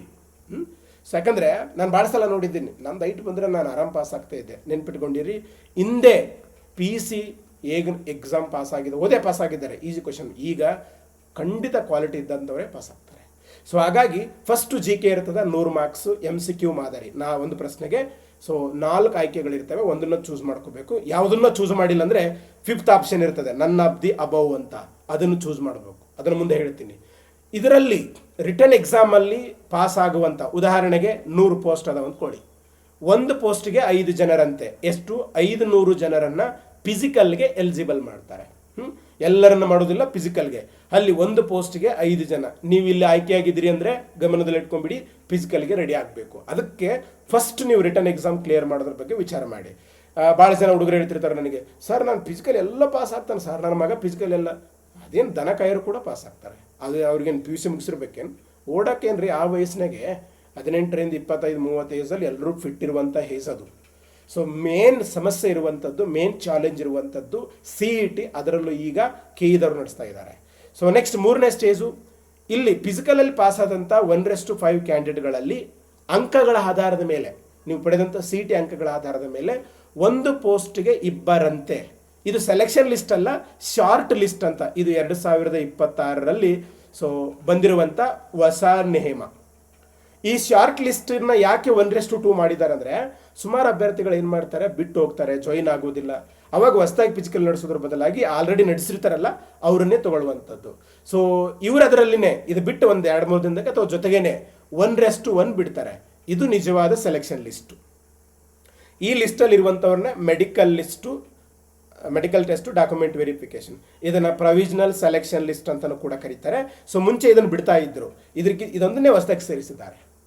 ಸೊ ಇಲ್ಲಿ 1:1 ಒಂದು ಹುದ್ದೆಗೆ ಒಬ್ಬರನ್ನ ಮೆಡಿಕಲ್ಗೆ, ವೈದ್ಯಕೀಯ ಪರೀಕ್ಷೆಗೆ ಸೊ ಕರೀತಾರೆ. ಇಲ್ಲಿ ಮೆಡಿಕಲ್ ಟೆಸ್ಟ್ ಮಾಡ್ತಾರೆ, ಡಾಕ್ಯುಮೆಂಟ್ ವೆರಿಫಿಕೇಶನ್. ಅಪ್ಲಿಕೇಶನ್ ಆಗುವಾಗ ಏನೇನು ಡಾಕ್ಯುಮೆಂಟ್ ಹಾಕಿದ್ರೆ ಅವನಷ್ಟೇ ನೋಡ್ತಾರೆ. ನೀವು ಅಲ್ಲಿ ಬೇರೆದಾಗಿ ರಿಜೆಕ್ಟ್ ಮಾಡ್ತಾರೆ. ಕ್ಯಾಸ್ಟ್ ಸರ್ಟಿಫಿಕೇಟ್ ರಾಂಗ್ ಇದ್ರೆ GML ಮಾತ್ರ ಕನ್ಸಿಡರ್ ಮಾಡ್ತಾರೆ, ಮಾರ್ಕ್ಸ್ ಬಂದರೆ ಫೈನ್. ಸೊ ನೆಕ್ಸ್ಟು ಈ 1:1 ಆಯ್ಕೆ ಪಟ್ಟಿ ಏನದಲ್ಲ, ನೀವು ಅಭ್ಯರ್ಥಿಗಳು ಕರ್ತವ್ಯಕ್ಕೆ ವರದಿ ಮಾಡಿಕೊಳ್ಳೋದು, ಜಾಯಿನ್ ಆಗೋದಿರುವುದಿಲ್ಲ, ಸೊ ಅಥವಾ ಕೆಲವೊಬ್ಬರು ರಾಜೀನಾಮೆ ಕೊಡ್ತಾರೆ. ಈ ಎಲ್ಲ ಕಾರಣಗಳಿಂದಾಗಿ ಅವಾಗ ಕೊಟ್ಟಾಗ ಆ ಪೋಸ್ಟ್ಗಳಿಗೆ 1:2 ಈ ಶಾರ್ಟ್ ಲಿಸ್ಟ್ನಲ್ಲಿ ಇದ್ದಂಥವ್ರನ್ನ ತೊಗೊಳ್ತಾರೆ. ಇದು ಹೊಸದಾಗಿ ಬಂದಿರುವಂಥದ್ದು. ಇನ್ನು ನೆಕ್ಸ್ಟ್ 5ನೇದು ಜಾಯ್ನಿಂಗ್ ಆಗ್ತೀರಿ. ಸೊ ಟ್ರೈನಿಂಗ್ ಜಾಯ್ನ್ ಆಗ್ತೀರಿ. 9 ತಿಂಗಳ ಕಾಲ ಪೊಲೀಸ್ ಟ್ರೈನಿಂಗ್ ಸ್ಕೂಲ್ ಅಂತ ಕರ್ನಾಟಕದಲ್ಲಿ ಸುಮಾರು ತರಬೇತಿ ಶಾಲೆಗಳಿದ್ದಾವೆ. ಅಲ್ಲಿ ಸೊ 9 ತಿಂಗಳು ಫಿಸಿಕಲ್ ಫಿಟ್ನೆಸ್ಸು, ಸೊ ಕಾನೂನು ವಿಷಯಗಳು, ಬೇರೆ ಬೇರೆ ವಿಷಯಗಳ ಬಗ್ಗೆ ತರಬೇತಿಯನ್ನು ಮಾಡ್ತೀರಿ. ಅಲ್ಲಿಗೆ ನೀವು ಡೇಟ್ ಆಫ್ ಜಾಯ್ನಿಂಗ್ನಿಂದನೇ ಪೊಲೀಸ್ ಇಲಾಖೆಯ ಒಂದು ಭಾಗವಾಗ್ತೀರಿ. ಇದು ಹಂತಗಳು. ಇದಾದ ಮೇಲೆ ಈಗ ಸರ್ ಫಿಸಿಕಲ್ ಏನೇನು ಸ್ಟ್ಯಾಂಡರ್ಡ್ ಅದಾವೆ? ಸೊ ಫಿಸಿಕಲ್ ಐ ಟೆಸ್ಟ್ ಇರಬೇಕು, ನೆನ್ಪಿಟ್ಕೊಂಡಿರಿ. ಸೊ ಪುರುಷ ಮತ್ತು ಈ ಡೈರೆಕ್ಟ್ ಮತ್ತು ಇನ್ ಸರ್ವಿಸ್ ಇಬ್ಬರಿಗೂ ಕೂಡ ಮಿನಿಮಮ್ ಎತ್ತರ 168 ಸೆಂಟಿಮೀಟರ್. ಇದಕ್ಕೆ 1% 0.1 ಕಡಿಮೆ ಇದ್ರೂ ಕೂಡ ನಿಮ್ಮನ್ನ ಯಾವುದೇ ಕೇರ್ ಮಾಡಲಾರ್ದಂಗೆ ಫಿಸಿಕಲ್ ನಡೆಸುವಂಥ ಅಧಿಕಾರಿಗಳು ಹೊರಗಾಗ್ತಾರೆ. ಇದರ ಬಗ್ಗೆ ಮರ್ಜಿನೇ ಬೇಡ. ಸರ್ ನಿಮಗಿಲ್ಲ, ತಲೆ ಕೆಡಿಸ್ಕೊಳ್ಳೋಕೆ ಹೋಗ್ಬೇಡ್ರಿ, ಸುಮಾರು ಹುದ್ದೆಗಳಿದಾವೆ. ಸೊ ಸರ್ ನನಗೆ ಯೂನಿಫಾರ್ಮೇ ಬೇಕು, ESI ಅಂತ ಒಂದಿದೆ ನೋಡಿ. ವಾಸ್ತವದಲ್ಲಿ ಬದುಕಿ, ಸುಮ್ಮನೆ ಎಮೋಷ್ನಲ್ ಆಗಕ್ಕೆ ಹೋಗಬೇಡಿ, ಯೂಸ್ ಇಲ್ಲ. ನೆಕ್ಸ್ಟು ಸೊ ಇದು ಐಟು ಇನ್ ಸರ್ವೀಸು ಡೈರೆಕ್ಟ್ ಇಬ್ಬರಿಗೂ ಕೂಡ ಗಂಡು ಮಕ್ಕಳಿಗೆ. ಇನ್ನು ಆ ಚೆಸ್ಟ್ ಮೆಜರ್ಮೆಂಟ್ ನೋಡ್ರಿ. ಸೊ ಸಾಮಾನ್ಯವಾಗಿ 81 ಇರ್ತದೆ. ಅದನ್ನು ಸ್ಟ್ರೆಚ್ ಮಾಡಿದರೆ 5 ಸೆಂಟಿಮೀಟರ್ ಹೆಚ್ಚಾಗಬೇಕು. ಇದಕ್ಕೆ ಸಂಬಂಧಪಟ್ಟ ಹಾಗೆ ವಿಡಿಯೋಗಳಿದ್ದಾವೆ ನೋಡಿ. ಇನ್ನು ಹೆಣ್ಮಕ್ಕಳಿಗೆ, ತೃತೀಯ ಲಿಂಗಿಗಳಿಗೆ so minimum height 157 centimetre. So ಇಲ್ಲಿ ತೂಕ ಇದೆ. ಕೆಲವೊಂದು ಹೆಣ್ಮಕ್ಳು ವೇಟ್ ಇರೋದಿಲ್ಲ. ನಾನೇನು ಹೇಳ್ತೀನಿ, ಈ ಸದ್ಯ ಕಾಂಪಿಟೇಟಿವ್ ಎಕ್ಸಾಮಲ್ಲಿ ಗಮನ ಕೊಡಿ. ಸೊ ಆದಮೇಲೆ ಸ್ವಲ್ಪ ಚೆನ್ನಾಗಿ ಊಟ ಮಾಡಿ, ಒಂದಿಷ್ಟು ಡಾಕ್ಟರ್ಗಳನ್ನ, ಒಂದಿಷ್ಟು ಆಯುರ್ವೇದಿಕ್ ಇವರನ್ನ, ಸೊ ಡಯಟಿಷಿಯನ್ನ ಭೇಟಿಯಾಗಿ, ಸೊ ಈಗ 40, 45, 40, 42 ಈ ಥರ ಇದ್ರೂ ಕೂಡ ವೇಟ್ ಗೇನ್ ಮಾಡ್ಬೋದು. ನೀವು ಅಪ್ಲಿಕೇಶನ್ ಹಾಕುವಾಗ 45, 46 ಅಂತಲೇ ಹಾಕಿ. ಸೊ ಅದನ್ನ ಯಾರು ಕೇರ್ ಮಾಡೋಕ್ಕೆ ಹೋಗೋದಿಲ್ಲ. ಇದನ್ನು ವೆರಿ ಕ್ಲಿಯರ್. ಸೊ ಇನ್ನು ಕೆಲವೊಂದು ಕರ್ನಾಟಕದಲ್ಲಿ ಫಾರೆಸ್ಟಲ್ಲಿ ವಾಸ ಮಾಡುವಂಥ ಈ ಉತ್ತರ ಕನ್ನಡ, ಸೊ ಮೈಸೂರು ಈ ಭಾಗದಲ್ಲಿ ಸುಮಾರು ಬುಡಕಟ್ಟು ಜನಾಂಗಗಳು, ಅವ್ರಿಗೆ ಹೈಟ್ ಜಾಸ್ತಿ ಇರುವುದಿಲ್ಲ. ಅವರುಗಳಿಗೆ 155 ಸೆಂಟಿಮೀಟರ್ ಅಷ್ಟೇ. ಸೊ ಗಂಡು ಮಕ್ಕಳಿಗೆ, ಹೆಣ್ಣು ಮಕ್ಕಳಿಗೆ 150. ಸೊ ಅದನ್ನು ಆ ಸಂಬಂಧಪಟ್ಟಂತ ನೋಡ್ಕೊಳ್ಬೋದು. ಸೊ ಅದಕ್ಕಾಗಲೇ ಈಗಾಗಲೇ ಸುಮಾರು ಹುಡುಗರನ್ನ ಗ್ರೌಂಡಲ್ಲಿ ಕರ್ಕೊಂಡೋಗಿ ಚೆಸ್ಟನ್ನ ಹೆಂಗೆ ಮೆಜರ್ಮೆಂಟ್ ಮಾಡ್ತಾರೆ, ಹೈಟನ್ನ ಹೆಂಗೆ ಚೆಕ್ ಮಾಡ್ತಾರೆ, ಪ್ರತಿಯೊಂದು ಅವಾಗ ಏನೆಲ್ಲ ನಾವು ಗಮನದಲ್ಲಿ ಇಟ್ಕೊಳ್ಬೇಕು ಅನ್ನೋದನ್ನು ವಿಡಿಯೋಗಳಲ್ಲಿ ಹೇಳಿದ್ದೇನೆ, ನೀವು ಯೂಸ್ ಮಾಡ್ಕೋಬಹುದು. ಸರಿ ಸರ್, ಇಷ್ಟೆಲ್ಲ ಆದಮೇಲೆ ನಿಮ್ಮ ಹೈಟ್ 168 ಇದ್ರೇ ಒಳಗಡೆ ಬಿಡ್ತಾರೆ ರನ್ನಿಂಗ್ಗೆ, ಇಲ್ಲಾಂದರೆ ಸ್ಟಾರ್ಟಿಂಗ್ಗೆ ಹೊರಗೆ ಕಳಿಸ್ತಾರೆ. ಹೆಣ್ಮಕ್ಳಿಗೆ 45 ವೇಟ್ ಇದ್ರೇ ಒಳಗಡೆ ಬಿಡ್ತಾರೆ. ಡಿಪೆಂಡ್ ಅಪಾನ್ ಯಾವ ಸೆಂಟ್ರಲ್ಲಿ ಇರ್ತದೆ ಅನ್ನೋದ್ರ ಮೇಲೆ. ಸರ್ ಫಿಸಿಕಲ್ ಟೆಸ್ಟ್ ಏನಿರ್ತವ ಇದು ಭಾಳ ಅಂದ್ರೆ ಭಾಳ ಇಂಪಾರ್ಟೆಂಟ್. ಫಸ್ಟ್ ಇದನ್ನು ರಿಸಲ್ಟ್ ಬಂದ ಮೇಲೆ ಗಮನಿಸೋಣ. ಆದರೆ 30 ಏಜ್ ಇದ್ದವರು, 30+ ಇದ್ದಂಥವ್ರು ಸೊ ಇದ್ರ ಬಗ್ಗೆ ವಿಶೇಷ ಗಮನ ಕೊಡಿ. ಇವತ್ತು ನಾವು ತಿನ್ನುವಂಥ ಜಂಕ್ ಫುಡ್ಡು, ನೀವು ಧಾರವಾಡ, ಬೆಂಗಳೂರು, ಬಿಜಾಪುರಲ್ಲಿ ತಿನ್ನುವಂಥ ಸುಡುಗಾಡು ಬಾಯಿ ಟೆಸ್ಟ್ ತಿಂತಿರಲ್ಲ, ಸೊ ರನ್ನಿಂಗ್ ಜಾಸ್ತಿಗೆ ಹೊಡಿದ್ರೆ ಅಂದರೆ ಲೋ BP ಮತ್ತು ಹಾರ್ಟ್ ಅಟ್ಯಾಕ್ ಆಗಿಸಿ ಸಾಯುವ ಸಾಧ್ಯತೆ ಇರ್ತದೆ. ಭಾಳ ಸಾಧ್ಯತೆ ಇದೆ ಇವಾಗ. ಅದಕ್ಕೆ 30+ ಇದ್ದಂಥವ್ರು ಯಾರಿದ್ರೆ ಒಂದು ಸ್ವಲ್ಪ ವಿಶೇಷ ಗಮನ ಕೊಡಿ. ಸೊ ರನ್ನಿಂಗ್ ಇದೆ ಸ್ನೇಹಿತರೆ, ಸ್ವಲ್ಪ ಚಾಲೆಂಜಿಂಗೇ ಅದು. ಈ ಏಜ್ನವರಿಗೆ ಚಾಲೆಂಜಿಂಗೇ. 6.5 ನಿಮಿಷದಲ್ಲಿ ರನ್ನಿಂಗ್ ಓಡಬೇಕು. ಸೊ ಈಗ ಓಡಕ್ಕೆ ತಲೆ ಕಡಿಸ್ಕೊಳ್ಳೋಕೆ ಹೋಗ್ಬೇಡ್ರಿ. ಈಗ ಏನಾದರೂ ಗ್ರೌಂಡಿಗೆ ಹೋದರೆ ಸುಮ್ಮನೆ ಏನಿಲ್ಲ, ಒಂದು 20 minutes walk and run, speed walk ಮಾಡಿ ಯೋಗ ಮಾಡ್ಕೊಂಡು ವಾಪಸ್ ಬಂದುಬೇಡಿ. ಅಲ್ಲಿ ಟೈಮ್ ಪಾಸ್ ಮಾಡೋಕೆ ಹೋಗಬೇಡಿ. ಸುಮ್ಮನೆ ಲಾಂಗ್ ಜಂಪ್ ಆರಿದೆ, ಹೈ ಜಂಪ್ ಆರಿದೆ, ಮೈ ಬ್ಯಾನಿ ಮಾಡಿಕೊಂಡು ಸೊ ಮನೇಲಿ ಬಂದು ಎದಿಗೆ ಬರೋಕ್ಕೆ ತಿನ್ನೋದು, ಮಕ್ಕೊಂಬಿಡೋದು. 3 ತಾಸು ಓದಿದೆ, ಅದೇ ಓದಿನಿ ಅಂದಿಗೆ ಕೌಂಟ್ ಮಾಡ್ಕೊಳ್ಳೋದು. ಇದನ್ನು ಸುಮಾರು ಆಸ್ಪಿರೆಂಟ್ಗಳು ಮಾಡ್ತಾರೆ. 15 ವರ್ಷದಿಂದ ಹಾಸ್ಟೆಲಲ್ಲಿ ಇದು ನೋಡ್ಕೊಂಡಿದ್ದೀನಿ, ಲೈಬ್ರರಿ ಇದು ನೋಡ್ಕೊಂಡಿದ್ದೀನಿ, ಸ್ಟಡಿ ಸೆಂಟ್ರಲ್ಲಿ ಇದು ನೋಡ್ಕೊಂಡಿದ್ದೀನಿ. ಅದನ್ನು ಮಾಡೋಕ್ಕೆ ಹೋಗಬೇಡಿ. ಯಾಕಂತ ಕೇಳಿದ್ರೆ ಲೈಫ್ ಭಾಳ ಇಂಪಾರ್ಟೆಂಟ್, ಅವಕಾಶ ಸಿಗೋದಿಲ್ಲ. ಸೊ ಅಷ್ಟು ನೆನ್ಪಿಟ್ಕೊಂಡಿರಿ. ಇನ್ನು ಇದಾದ ಮೇಲೆ ಇದನ್ನು ಪಾಸ್ ಆದರೆ ನೆಕ್ಸ್ಟ್ ನಿಮಗೆ ಸೊ ನಾರ್ಮಲಿ ಲಾಂಗ್ ಜಂಪಿಗೆ ಕರ್ಕೊಂಡು ಹೋಗ್ತಾರೆ.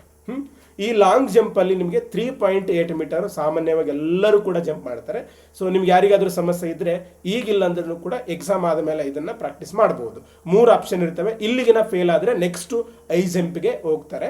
ಸೊ ಐ ಜಂಪಲ್ಲಿ ಕೂಡ 3 ಅವಕಾಶವನ್ನು ಕೊಡ್ತಾರೆ. 1.20 ಮೀಟರ್, ಅದು ಕೂಡ ಸೊ ಒಬ್ಬ ಸಾಮಾನ್ಯ ಯುವಕ ಪಾಸ್ ಆಗ್ಬೋದಾದಂಥದ್ದೇ ಇರ್ತದೆ. ಅದನ್ನು ತುಂಬ ಫಸ್ಟು ಮೈಂಡಲ್ಲಿ ಅದನ್ನು ಭಾಳ ಡಿಫಿಕಲ್ಟು, ನೆಗೆಟಿವ್ ಫೀಲ್ ಬರೋದು ಬೇಡ.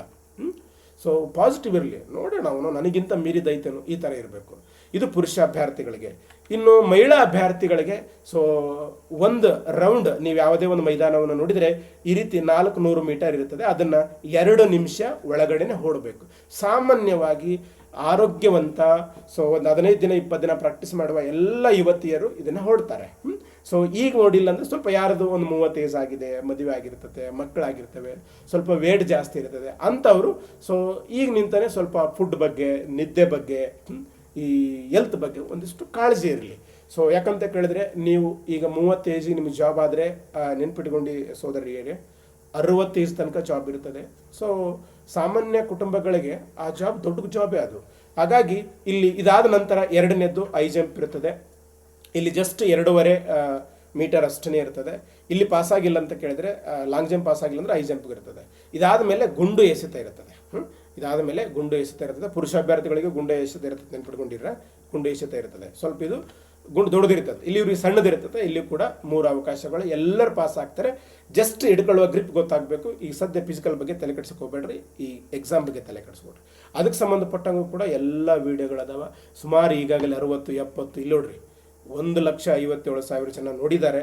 ಸೊ ನಿಮ್ಮ ವಯಸ್ಸಿನ ಯುವಕರೇ ಅದರಲ್ಲಿ ಮಾಡಿರುವಂಥದ್ದು, ಯು ಕ್ಯಾನ್ ಯೂಸ್. ಹಾಗಾಗಿ ಇನ್ನೊಂದು ಗಮನದಲ್ಲಿ ಇಟ್ಕೊಂಡ್ಬಿಡಿ, ಫಿಸಿಕಲ್ ಹೋಗುವಾಗ ಮೆಡಿಕಲ್ ಸರ್ಟಿಫಿಕೇಟ್ ತೊಗೊಂಡು ಹೋಗಬೇಕು. ಯಾಕಂತ ಕೇಳಿದ್ರೆ ಸುಮಾರು ಜನ ಗ್ರೌಂಡಲ್ಲಿ ಬೇವಸಾಗಿ ಬೀಳುವಂಥದ್ದು, ಲೋ ಬಿ ಪ್ಯಾಕ್ ಸಾಯುವಂಥದ್ದನ್ನು ನೋಡ್ತಾ ಇರ್ತೀವಿ. ಇನ್ನು ಮೆಡಿಕಲ್ ಇದೆಲ್ಲ ಆದಮೇಲೆ ಏನು 1:1 ಕ್ಯಾಂಡಿಡೇಟ್ಗಳಿರ್ತಾರೆ ಅವ್ರುಗಳಿಗೆ ಮೆಡಿಕಲ್ ಮಾಡ್ತಾರೆ. Very simple.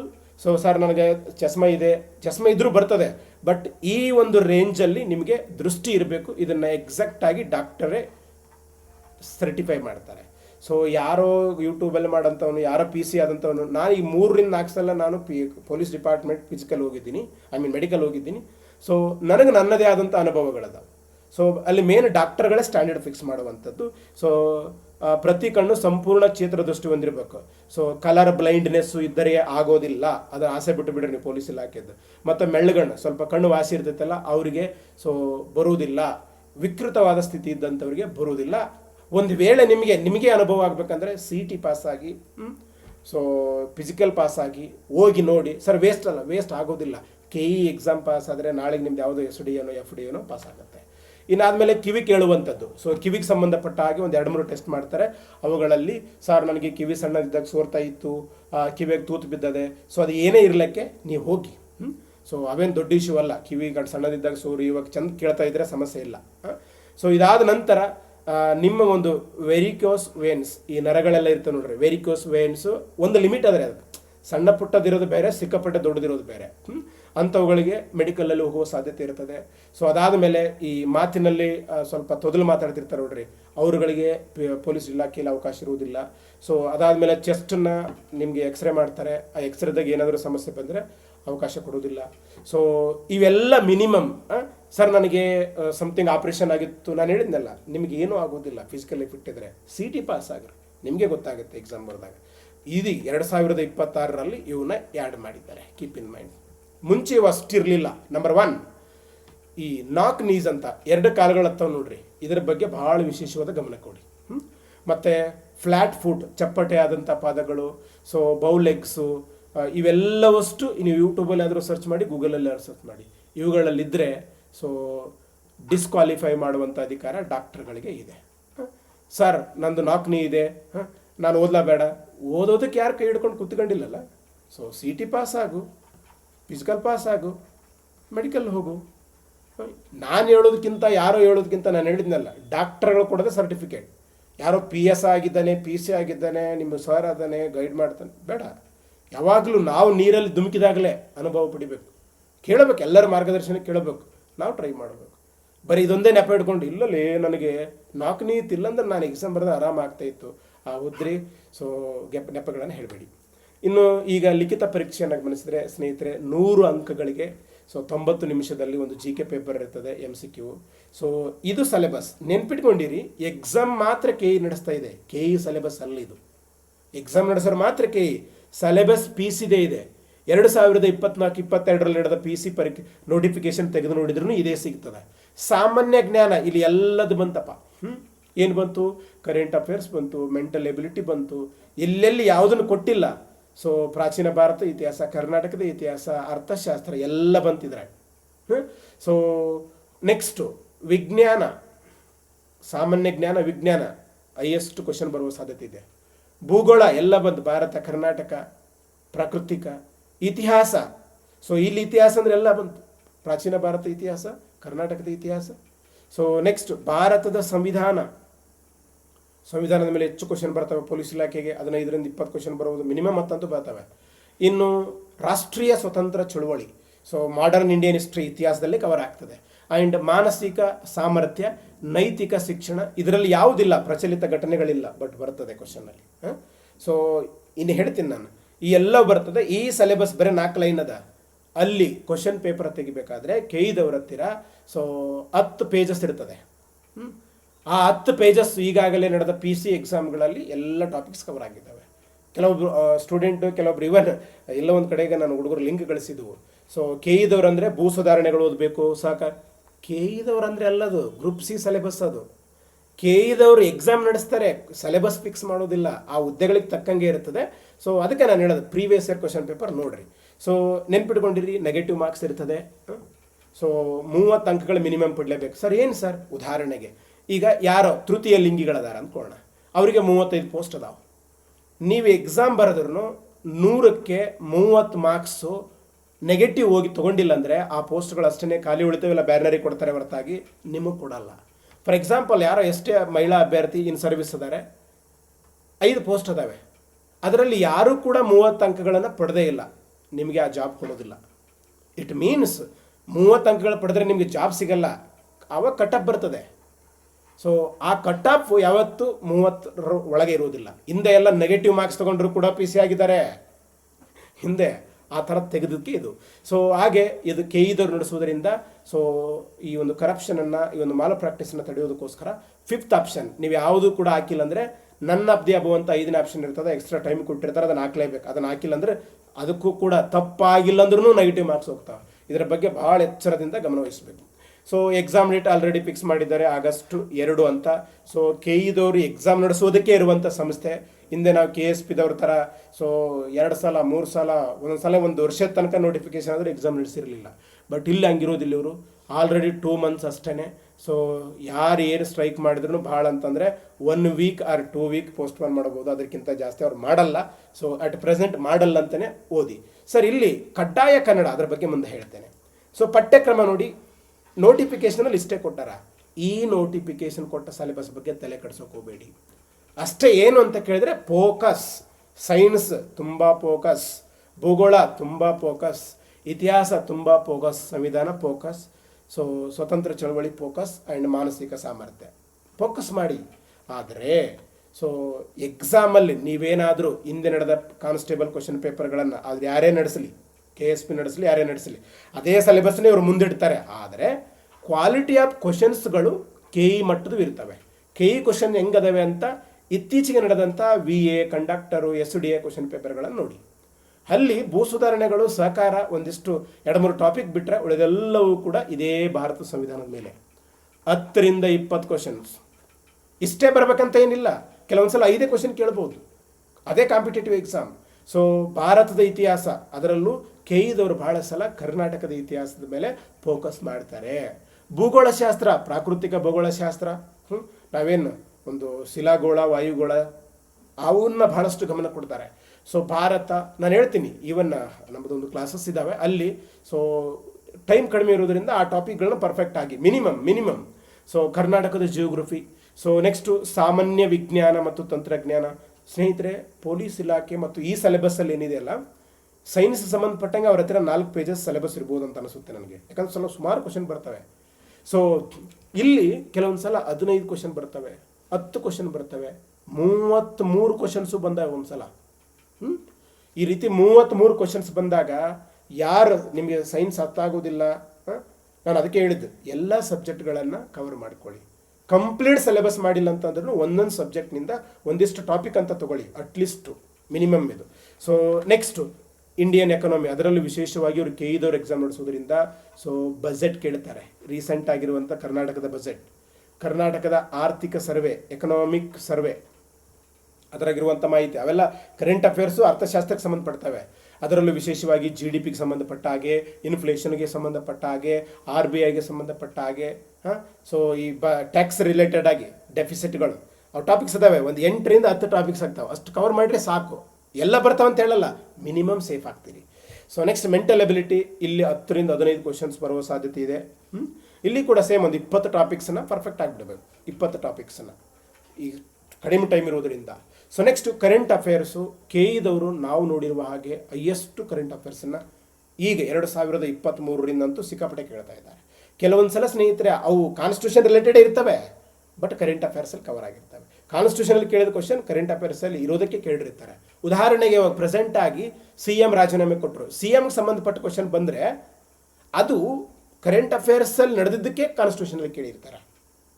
ಸೊ ಯಾವುದು ಸುಪ್ರೀಂ ಕೋರ್ಟ್ನ ನ್ಯಾಯಮೂರ್ತಿಗಳ ಸಂಖ್ಯೆಯನ್ನು ಹೆಚ್ಚು ಮಾಡಿದರೆ ಅದನ್ನು ಕೇಳಿದ ಕಾರಣ ಕರೆಂಟ್ ಅಫೇರ್ಸಲ್ಲಿ ನಡೆದಿರೋದಕ್ಕೆ. ಅವನ್ನ ಕೆಲವೊಬ್ಬರು ಕರೆಂಟ್ ಅಫೇರ್ಸಲ್ಲಿ ಜಾಸ್ತಿ ಬಂದವಂತ ಸಪೋಸ್ ಅದು ಕರೆಂಟ್ ಅಫೇರ್ಸ್ ಸಂಬಂಧಪಟ್ಟ ಮ್ಯಾಗ್ಝಿನ್ ಅವರು, ಅದಕ್ಕೆ ಸಂಬಂಧಪಟ್ಟ ಕ್ಲಾಸ್ ಮಾಡೋಂಥವ್ರು, ಟೆಲಿಗ್ರಾಮ್ನವ್ರು ಹೇಳ್ತಾರೆ. ಬಟ್ ನಮ್ಮ ಉದ್ದೇಶ ಒಂದೇ, ನಾವು ಮಾರ್ಕ್ಸನ್ನು ಚೆನ್ನಾಗಿ ತಗೋಬೇಕು. ಅದಕ್ಕೆ ಸೊ ಮಿನಿಮಮ್ 6 ಮಂತು, ಏನೂ ಆಗಿಲ್ಲ ಅಂದರೆ ಮಿನಿಮಮ್ 6 ಮಂತು ಸ್ಪರ್ಧಾ ವಿಜೇತ, ಸ್ಪರ್ಧಾ ಅರಿವು ಇದೆ. ಯಾವುದಾದ್ರೂ ಒಂದನ್ನು ಓದಿ, 2 ಓದಿದ್ರು ಓಕೆ. ಸೊ ನೆನ್ಪಿಟ್ಕೊಂಡಿರಿ ಅದನ್ನು. ಸೊ ಇದು ಕರೆಂಟ್ ಅಫೇರ್ಸ್ ಸಂಬಂಧಪಟ್ಟಾಗಿ 1 ಇಯರ್ ಓದಿದ್ರೆ, ಆಲ್ರೆಡಿ ನೀವು ಓದಕತ್ತಿದ್ರೆ 1 ಇಯರ್ ಓದಿದ್ರೆ, ಮತ್ತು ಇವಾಗೆಲ್ಲ ಸ್ಟೇಟ್ಮೆಂಟ್ ಬರ್ಲಕತ್ತಾವ್ರಿ. 1, 2, 3, 4 ಸ್ಟೇಟ್ಮೆಂಟ್. ನಿಮ್ಮ ಮ್ಯಾಗ್ಝಿನಲ್ಲಿ ಒಂದು 2-3 ಸ್ಟೇಟ್ಮೆಂಟ್ ಕವರ್ ಆಗ್ತಾವೆ, ಒಂದು ಸ್ಟೇಟ್ಮೆಂಟ್ ಕವರ್ ಆಗೋದಿಲ್ಲ. ಅದಕ್ಕೆ ಎಷ್ಟು ಓದಿದ್ರು ಕಡಿಮೆನೆ. ಸೊ ಈಗ ಸುಮ್ಮನೆ ನಾವು ಹೇಳ್ಬೋದು, ಈಗ ಮಾರ್ಗದರ್ಶನ ಮಾಡೋರು, ಕೋಚಿಂಗ್ ಮಾಡೋರು, ಟೆಲಿಗ್ರಾಮ್ ಇದ್ದವರು, ಅಥವಾ ಮತ್ತು ನಿಮಗೆಲ್ಲ ಕಾಮನ್ ಸೆನ್ಸ್ ಇರಬೇಕು. ಆಲ್ರೆಡಿ ನಿಮ್ಗೆ 20-21 ವರ್ಷ ಆಗಿರ್ತದೆ. ಇಲ್ಲಿ ಯಾರನ್ನೋ ವಿರೋಧಿಸುವಂಥದ್ದು, ಯಾರನ್ನೋ ಫಾಲೋ ಮಾಡುವಂಥದ್ದು ಅದೆಲ್ಲ ಮೂರ್ಖತನದ ಪರಮಾಧಿಕಾರ ಅಷ್ಟೇ. ಸೊ ಹೆಚ್ಚುವರಿ ವಿಷಯಗಳು ಇವನ್ನು ಹೊರತುಪಡಿಸಿ ಕೂಡ ಕಂಪ್ಯೂಟರ್ ಮೇಲೆ 1ರಿಂದ 5 ಕ್ವಶನ್ಗಳು ಬರಬಹುದು, ಬರದೇ ಇರಬಹುದು. ಬಂದು ಅಂದರೆ ಸೊ ರೆಡಿ ಇರಬೇಕು. ನಂತರ ನೈತಿಕ ಶಿಕ್ಷಣ, ಇದಕ್ಕೇನು ಪಾಠ ಓದೋದು ಬೇಕಾಗಿಲ್ಲ. ಯಾರು ಕಾನ್ಸ್ಟಿಟ್ಯೂಷನ್ ಓದಿರ್ತೀರಿ ಅವರುಗಳು ಕವರ್ ಆಗ್ತದೆ. ಸೊ ಅದಾದ ನಂತರ ಪೊಲೀಸ್ ಇಲಾಖೆಯ ಮಾಹಿತಿ ಬಗ್ಗೆ, ಹಾಗೆ ಇನ್ನೊಂದನ್ನು ಸೇರಿಸ್ಕೊಂಡ್ರಿ ಇತ್ತೀಚಿನ ಕಾನೂನುಗಳು, ಕಾಯ್ದೆಗಳಿರ್ತಾವಲ್ಲ, ಆ ಕಾಯ್ದೆಗಳ ಮೇಲೂ ಕೂಡ 1-2 ಕ್ವಶನ್ ಬರುವ ಸಾಧ್ಯತೆ ಇರ್ತದೆ. ಅವೇನೋ ಅಮೆಂಡ್ಮೆಂಟ್ ಆಗಿರ್ತದೆ, ಇತ್ತೀಚೆಗೆ ಜಾರಿಗೆ ತಂದಿರ್ತಾರೆ, ಒಂದು ಸಂಕ್ಷಿಪ್ತ ಕ್ವಶನ್ ಕೇಳುವ ಸಾಧ್ಯತೆ ಇರ್ತದೆ. ಸೊ ಇಷ್ಟು ಮಾಡಿದರೆ ಸ್ನೇಹಿತರೆ, ಕರ್ನಾಟಕ ಪೊಲೀಸ್ ಇಲಾಖೆಯಲ್ಲಿ ಕಾನ್ಸ್ಟೇಬಲ್ಗೆ KE ನಡೆಸುವಂಥ 100% ಸಿಲೆಬಸ್. ಇದನ್ನು ಬಿಟ್ಟು ಭೂ ಸುಧಾರಣೆಗಳು, ಸಹಕಾರ, KE ನಡೆಸುವ ಗ್ರೂಪ್ C ಸಿಲೆಬಸ್ ಅವನ್ನ ಬರೋದಿಲ್ಲ. ಈಗ RDPR ಸಂವಿಧಾನದಲ್ಲಿನೇ ಸೊ ಪಂಚಾಯತ್ ರಾಜ್ಗಳ ಬಗ್ಗೆ ಒಂದು ಚಾಪ್ಟರ್ ಇದೆ, ಅಲ್ಲಿ ಓದ್ಕೊಂಡ್ಬಿಟ್ರೆ ಮುಗಿದೋಗ್ಬಿಡ್ತದೆ. ಮತ್ತು ಅದು ಬಂದಾಗ ನೀವು ಹೇಳಿಲ್ಲ ಅನ್ನಬಾರ್ದು. ಫೈನ್. ಸೊ ಇದು ಸಿಲೆಬಸ್ಸು. ನೆನಪಿರಲಿ, ಈ KE ನಡೆಸ್ತಾರೆ. ಕ್ವಾಲಿಟಿ ಅಂತೂ ಹಿಂದೆ ಕರ್ನಾಟಕ ಪೊಲೀಸ್ ನಡೆಸುವ ಹಾಗೆ ಸಿಂಗಲ್ ಲೈನ್ ಕ್ವಶನ್ನು, ಪ್ರೀವಿಯಸ್ ಇಯರ್ ಕಾಪಿ ಪೇಸ್ಟು, ಮತ್ತು ಯಾವುದೋ ವೆಬ್ಸೈಟ್ನಿಂದ ಕಾಪಿ ಪೇಸ್ಟು ಇರುವುದಿಲ್ಲ. ಗುಣಮಟ್ಟದ ಪ್ರಶ್ನೆ ಪತ್ರಿಕೆಗಳಿರ್ತವೆ. ಸೊ ರೀಸೆಂಟಾಗಿ ನಡೆದಂಥ ಒಂದು SDA ಪೇಪರಲ್ಲಿ ಇಡೀ ಸ್ಟೇಟಿಗೆ 66-68 ಮಾರ್ಕ್ಸ್ GKಯಲ್ಲಿ ಟಾಪರ್. 25, 30, 40 ಸಾವಿರ ಜನರಲ್ಲಿ 60 ಮೇಲೆ ತೊಗೊಂಡಂಥವ್ರು ಸೊ ಎಷ್ಟು 15-16 ಜನ. ಅರ್ಥ ಅಷ್ಟು ಗುಣಮಟ್ಟದ ಕ್ವಶನ್ ಇರ್ತವೆ. ಹಿಂದೆ ಎಲ್ಲ ನಮಗೆ ಕಾನ್ಸ್ಟೇಬಲ್ 17ನೇ ವಿಧಿ ಯಾವುದ್ರ ಬಗ್ಗೆ ಹೇಳುತ್ತಾ ಹಾಕೋದು ಇಲ್ಲ. ಸೊ 1, 2, 3, 4 ಸ್ಟೇಟ್ಮೆಂಟ್ ಇರ್ತವೆ. ನಿಮಗೆ 3 ಸ್ಟೇಟ್ಮೆಂಟ್ ಗೊತ್ತಿದ್ರು 1 ಸ್ಟೇಟ್ಮೆಂಟ್ ಗೊತ್ತಿಲ್ಲ ಅಂದರೆ ಅದು ಆನ್ಸರ್ ರಾಂಗೇ ಇರ್ತದೆ. ಸೊ ಗ್ರೂಪ್ C ಪಠ್ಯದೊಂದಿಗೆ ಗೊಂದಲ ಮಾಡ್ಕೋಕೆ ಹೋಗಬೇಡಿ. ಸೊ KE ಎಕ್ಸಾಮ್ ನಡೆಸ್ತಾರೆ, ಸಿಲೆಬಸ್ ಕಾನ್ಸ್ಟೇಬಲ್ದೇ ಇದೆ. ಸೊ 4-5 ಲೈನ್ಗಳ ನೋಟಿಫಿಕೇಶನ್ ಕೊಟ್ಟಿದ್ದಾರೆ, ಅದರಾಗ ಮೆಂಟಲ್ ಯಾವುದು ಕರೆಂಟ್ ಅಫೇರ್ಸ್ ಇಲ್ಲ, ಹಾಗೇ ಇಲ್ಲ, ಹೀಗೆ ಇಲ್ಲ ಅಂತ ಅಂದ್ಕೊಳ್ಳೋಕೆ ಹೋಗಬೇಡಿ. ನಾನು ಹೇಳಿದ್ನಲ್ಲ, ಇದನ್ನು ಹೇಳುವಂಥ ಉದ್ದೇಶ. ಆಮೇಲೆ ಬಕರ ಆಗಕ್ಕೆ ಹೋಗಬೇಡಿ, ಈಗಲೇ ಸ್ಟಾರ್ಟ್ ಮಾಡಿ. ಸೊ ಕಡ್ಡಾಯ ಕನ್ನಡ ನೋಡಿ, ಕಡ್ಡಾಯ ಕನ್ನಡದ ಬಗ್ಗೆ ವೆರಿ ಕ್ಲಿಯರ್. ಯಾರ್ದು ಈಗಾಗಲೇ 2025ರಲ್ಲಿ ಕರ್ನಾಟಕ ಗೌರ್ಮೆಂಟ್ ಕ್ಲಿಯರ್ ಮಾಡಿದೆ. SSLCಯಲ್ಲೇ ಕನ್ನಡವನ್ನು ಫಸ್ಟ್ ಮತ್ತು ಸೆಕೆಂಡ್ ಲ್ಯಾಂಗ್ವೇಜ್ ಆಗಿ ಓದಿದ್ದೀರಿ, ಪಾಸ್ ಆಗಿದ್ದೀರಿ, ನೀವ್ಯಾರು ಕಡ್ಡಾಯ ಕನ್ನಡ ಎಕ್ಸಾಮ್ಗೆ ಸೊ ಬರೆಯುವ ಹಾಗೆ ಇಲ್ಲ. ನೀವು ಅಪ್ಲಿಕೇಶನ್ ಹಾಕುವಾಗಲೇ ಹೇಳಬೇಕು. ಎರಡನೇದ್ದು, ಅದರ ಜೊತೆಗೆ ಒಂದು ವೇಳೆ ಇದು ಇಲ್ಲ, ಆಲ್ರೆಡಿ ನಾನು KE KPSC ಅವರು ನಡೆಸುವಂಥ ಕಡ್ಡಾಯ ಕನ್ನಡ ಎಕ್ಸಾಮನ್ನು ಪಾಸ್ ಆಗಿದ್ದೀನಿ, ನಮ್ಮ ಹತ್ರ ಸರ್ಟಿಫಿಕೇಟ್ ಇದೆ, ನೀವು ಕೂಡ ಕಡ್ಡಾಯ ಕನ್ನಡ ಎಕ್ಸಾಮ್ ಪಾಸ್ ಆಗಿ. ನನ್ನ ಅನಿಸಿಕೆಯ ಪ್ರಕಾರ ಕರ್ನಾಟಕದಲ್ಲಿರುವಂಥ 90% ಜನರಿಗೆ ಇದು ಬೇಕೇ ಆಗಿಲ್ಲ. ನಿಮಗಿನ್ನೂ ಗೊಂದಲ ಇತ್ತು, ಕನ್ಫ್ಯೂಸ್ ಇತ್ತು, ಡೌಟ್ಫುಲ್ ಡೆಟ್ಗಳಿದ್ದೀರಿ ಅಂತ ಕೇಳಿದ್ರೆ ಹೋಗಿ ಕಡ್ಡಾಯ ಕನ್ನಡ ಎಕ್ಸಾಮ್ ಬರೆದ್ರೆ ಏನು ಗಂಟು ಹೋಗೋದಿಲ್ಲ. ಯಾಕಂತ ಕೇಳಿದ್ರೆ ಇಷ್ಟು GK ಪಾಸ್ ಆಗಂಥವರಿಗೆ ಅದು ಎಕ್ಸಾಮ್ ಆರಾಮ್ ಪಾಸ್ ಆಗ್ತಾರೆ. ಸೊ ಇದಕ್ಕೆ ನೋಟಿಫಿಕೇಶನಲ್ಲೇ ಕ್ಲಿಯರ್ ಆಗಿ ಹೇಳಿದ್ದಾರೆ. ಸೊ ಯಾರು SSLCಯಲ್ಲಿ ಸೊ ಪ್ರಥಮ ಅಥವಾ ದ್ವಿತೀಯ ಭಾಷೆಯಾಗಿ ಈ ಕಡ್ಡಾಯ ಕನ್ನಡ ಪಾಸ್ ಆಗಿದ್ರೆ ಅವ್ರು ಅಭ್ಯಸಿಸದಿದ್ದರೆ ಯಾರು ಮಾಡಿಲ್ಲ ಅವ್ರು ಮಾತ್ರ ಕಡ್ಡಾಯ ಕನ್ನಡ, ಅಥವಾ ಸೊ ಕನ್ನಡ ಮಾಧ್ಯಮದಲ್ಲಿ ಅಧ್ಯಯನ ಮಾಡಿ ಇಂಥ ಪರೀಕ್ಷೆಗಳನ್ನು ಪಾಸ್ ಮಾಡದಿದ್ದರೆ, ಅಥವಾ ಆಯೋಗ ಅಂದರೆ KPSC ಅಥವಾ ಇನ್ನಿತರ ಯಾವುದೇ ಆಯ್ಕೆ ಪ್ರಾಧಿಕಾರ ಅಥವಾ KE ಇಲ್ಲಿವರೆಗೆ ನಡೆದಂಥ ಕಡ್ಡಾಯ ಕನ್ನಡ ಎಕ್ಸಾಮ್ ಪಾಸ್ ಮಾಡಿಲ್ಲ ಅಂದ್ರೆ ಮಾತ್ರ. ಹಾಗಾಗಿ ಕಡ್ಡಾಯ ಕನ್ನಡದ ಬಗ್ಗೆ ಜಾಸ್ತಿ ತಲೆ ಕೆಡಿಸೋಕೆ ಹೋಗಬೇಡಿ. ಫೈನ್. ಸೊ ನೀವು SLCಯಲ್ಲಿ ಕನ್ನಡ ಬರೆದ್ರೆ ನೀವು ಬರೀ ನೀಡಿಲ್ಲ, ಈಗಾಗಲೇ KE KPS ಅವರು ಕನ್ನಡ ಬರೆದ್ರೆ ನೀವು ನೀಡಿಲ್ಲ. ನೀವು ಇಂಗ್ಲೀಷ್ ಮೀಡಿಯಮ್ ಇದ್ದೀನಿ, ನಾನು SLCಯಲ್ಲಿ ಕನ್ನಡ ಹೋದೇ ಇಲ್ಲ, ಮರಾಠಿ ಮೀಡಿಯಮ್ ಇದ್ದೀನಿ, ಯಾವುದೋ ಏನೋ ಒಂದು XYZ ಮೀಡಿಯಮ್ ಇದ್ದೀನಿ, ಕಡ್ಡಾಯ ಕನ್ನಡ ಅವ್ರಿಗೆ ಮಾತ್ರ 90% ಜನರು ಯೂಸ್ ಇಲ್ಲ.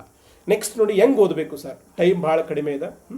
ಸೊ ಆ್ಯಕ್ಚುಲಿ ತಪ್ಪು ನಮ್ಮದೇ. ಯಾವಾಗಲೂ ನೋಟಿಫಿಕೇಶನ್ ಸಹಜವಾಗಿ ನಾನು ಯಾವಾಗಲೂ ಒಂದು ಎಕ್ಸ್ಪೆಕ್ಟ್ ಮಾಡೋದು ಒಂದು 90 ಡೇಸ್ ಆದರೂ ಸೊ ಅರ್ಜಿ ಸಲ್ಲಿಸಿದ ಕೊನೆಯ ದಿನಾಂಕದ ಒಳಗಾಗಿ ಅಥವಾ ನೋಟಿಫಿಕೇಶನ್ ಒಳಗೆ ಕೊಡೋದು ಉತ್ತಮ. ಬಟ್ KEದವ್ರು ಮುಂಚೆ ನಿಂತು ಹೇಳ್ತಾರೆ, ಅವ್ರು ಯಾವಾಗಲೂ ನೀವು ಅಧ್ಯಯನ ಮಾಡ್ತಾ ಇರಿ, ಸುಮ್ಮನೆ ಸೊ ಪುಂಗಿ ಊದ್ಕೊಂಡು ತಿರುಗಾಡೋದು, ಸುಮ್ಮನೆ ಅವ್ರಿಗೆ ಬೈಕೊಳ್ಳೋದು ಇವ್ರಿಗೆ ಬೈಕೊಳ್ಳೋದು, ಅವ್ರಿಗೆ ಕಮೆಂಟ್ ಹಾಕೋದು ಮಾಡ್ಕೊತ ತಿರುಗಾಡ್ರೆ ಯೂಸ್ ಇಲ್ಲ.